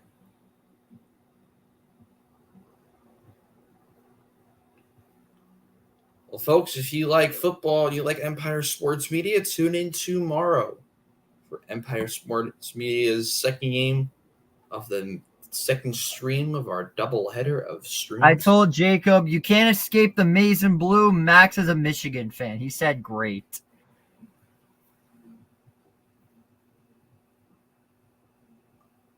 Do we have a game of the week for next week for college football?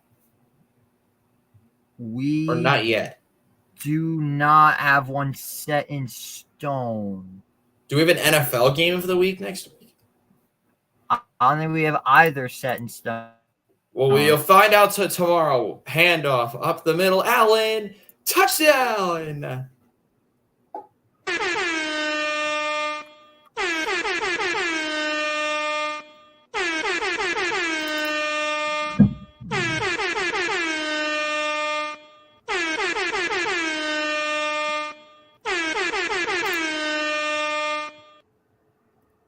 Katron Allen ending the night, putting the nail in the coffin.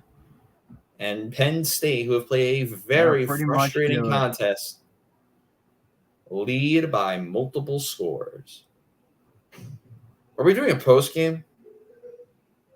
Or should I just sign off? If you want to. I'll sign us off and I'll end the stream. PA2 is good. So there will be no post game. I'll just sign us off and end the stream. All right. Sounds good. I'll make it easy for you so you can go to sleep. So I'm trying to figure out what even, bro, week 6's slate is horrible. What's our, I'll give you For an the NFL ABC game, if I'm not mistaken, I'm looking at this. I don't think there is a single good 7 o'clock game. I mean, look at NFL. What's the Sunday night game next week? Sunday night game next week, it's not even showing me what the Week 6 is bad because you know what's the following week? What? The October. Oh my God, slate. Dallas Pittsburgh is the game. Are you kidding me? Okay, well now I have to do that. The amount of Steelers fans I have on this channel is ridiculous. Get Herb to do that game. Herb refuses to do Steelers games. Fair enough. The Jets play in London. I hate this. I don't want to play in London again. We never win those games. We're playing the Vikings. Sam Darnold revenge game. He doesn't even get to play in the States to watch. We don't even get to watch Sam Darnold. Touchback, and he'll go out to the 25. So do we NFL? So basically, for the Empire Sports Media group chat, anybody that does any sort of work with me on that channel is getting added to this group chat. What about a Friday night game? Oh no, that game's terrible. I got Friday night games. No, it's a 9:30 start. That's why I said it. We don't even know the game for next week on ABC. I don't think there is one. Not one slated yet. However, the following week, week 7, is going to be unbelievable. Allmeyer under pressure, and down he goes immediately. It's a loss of 10.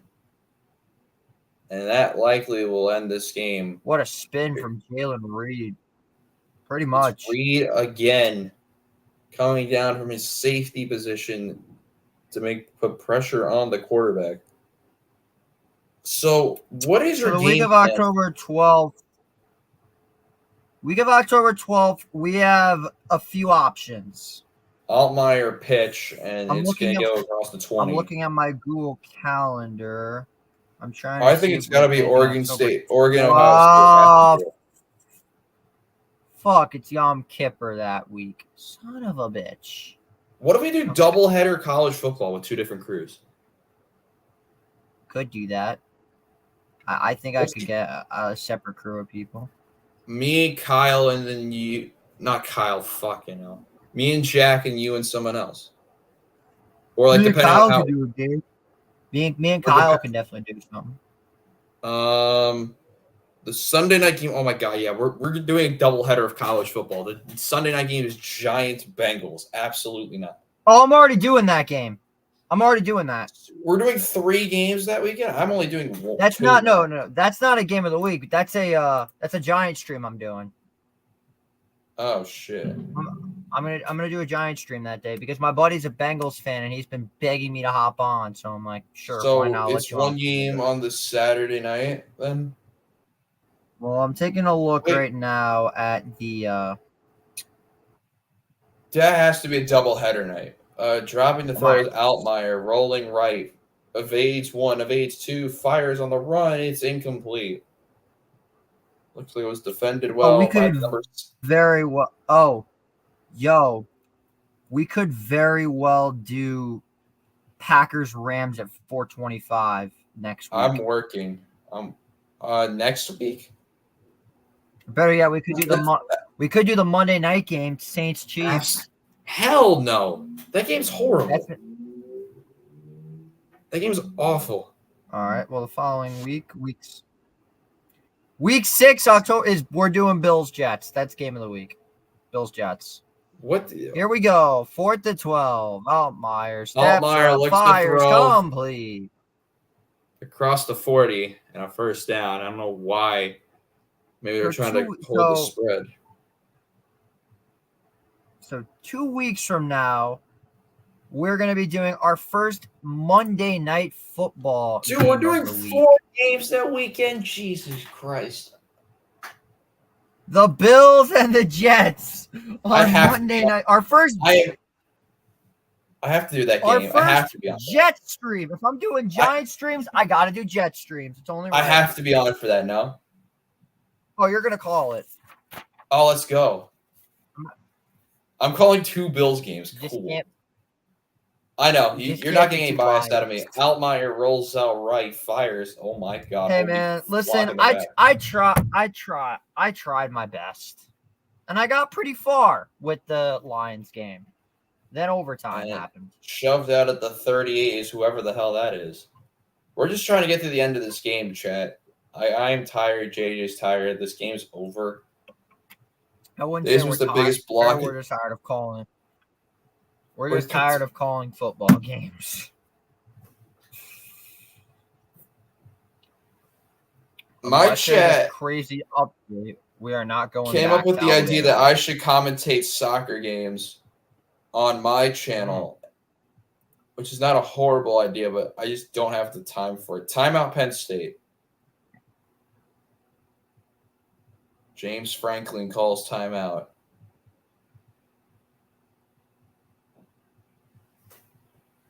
Special thank you to all of the viewers who have tuned into the stream at some point tonight.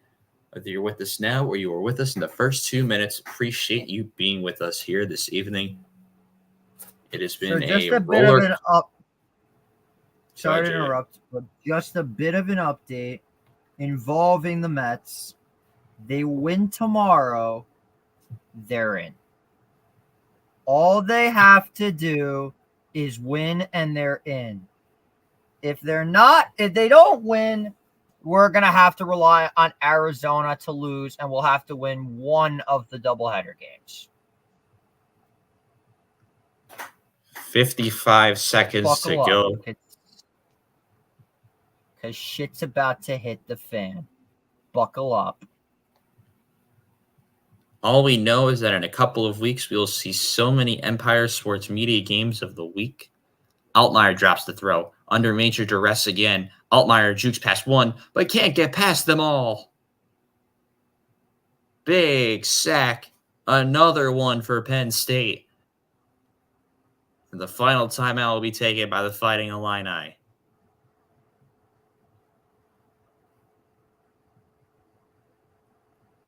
Pressure all over the place. And another sack for Penn State as they are just seconds away from winning another whiteout game at home. The energy of this Penn State schedule for Penn State is UCLA at USC, the bye week Wisconsin versus Ohio State versus Washington at a bunch of cupcakes after Ohio State. Penn State, they look like they can be good enough to potentially go out and win the Big Ten, but they're going to have to get They're going to have to finally play up to their full potential and not keep blowing it up. Well, they make their first stand at that with their first ranked win of the season. So they're just seconds away from doing so. Altmaier drops the throw under pressure again. Oh. Fires left side, almost intercepted. Altmaier getting hit again. The pressure coming from the left side of the defensive front. Possibly missed roughing the passer penalty as well there. So we are inside 45 seconds remaining. Once again, shout out to all the viewers of tonight's stream. From the chaos of the opening game of the day to now the end of Penn State versus Illinois. Altmaier drops the throw. Rolls right, flag down, pass complete across the 40. This will definitely be coming back. Looked like a hold. And it is indeed a holding penalty. So Illinois will make this even worse for themselves. And that'll be third down and I believe 25, JJ. As we're both just trying to get through the end of this stream. As we do have an injured player on the field. So we're gonna go back to, because you wanted to bring up the fact that I should do a stream tomorrow for baseball. These are the Sunday scenarios. Atlanta clinches with a win or an Arizona loss. The Mets clinch with a win and an Arizona loss. Arizona clinches with a win and losses by Atlanta and the Mets.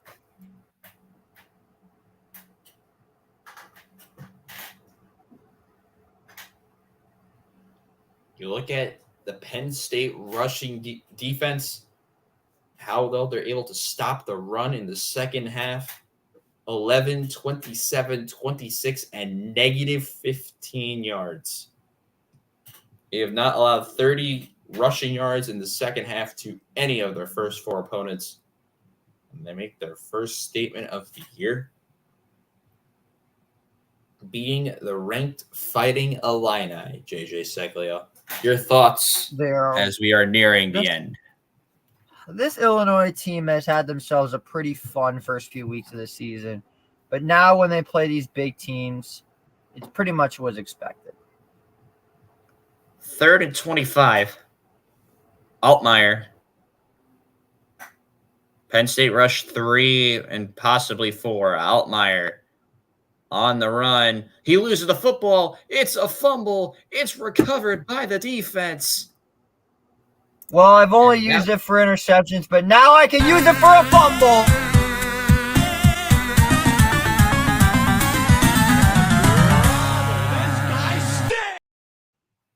It is a fumble by Altmaier. Altmaier fucks the ball. That's your ball game. Well, for the entire Empire Sports Media team, we are just seconds away from wrapping up another stream. Make sure to hit the like and subscribe button to this channel. Maybe you guys can give me a like and subscribe as well. Would be appreciated. Thank y'all so much for watching. It's been a good night. More in order next time, I assure you. For JJ Seglio, hang on. I'm Robbie Basel. Look forward to seeing you tomorrow night, where Robbie Basel and our boy Jack, aka Giacomo Guavacaro, hop on for the Bills Ravens on the second leg of this game of the week doubleheader. Basel, you got anything to say, or you want to sign us out? It's gonna be a fun one tomorrow. Another duel of great quarterbacks.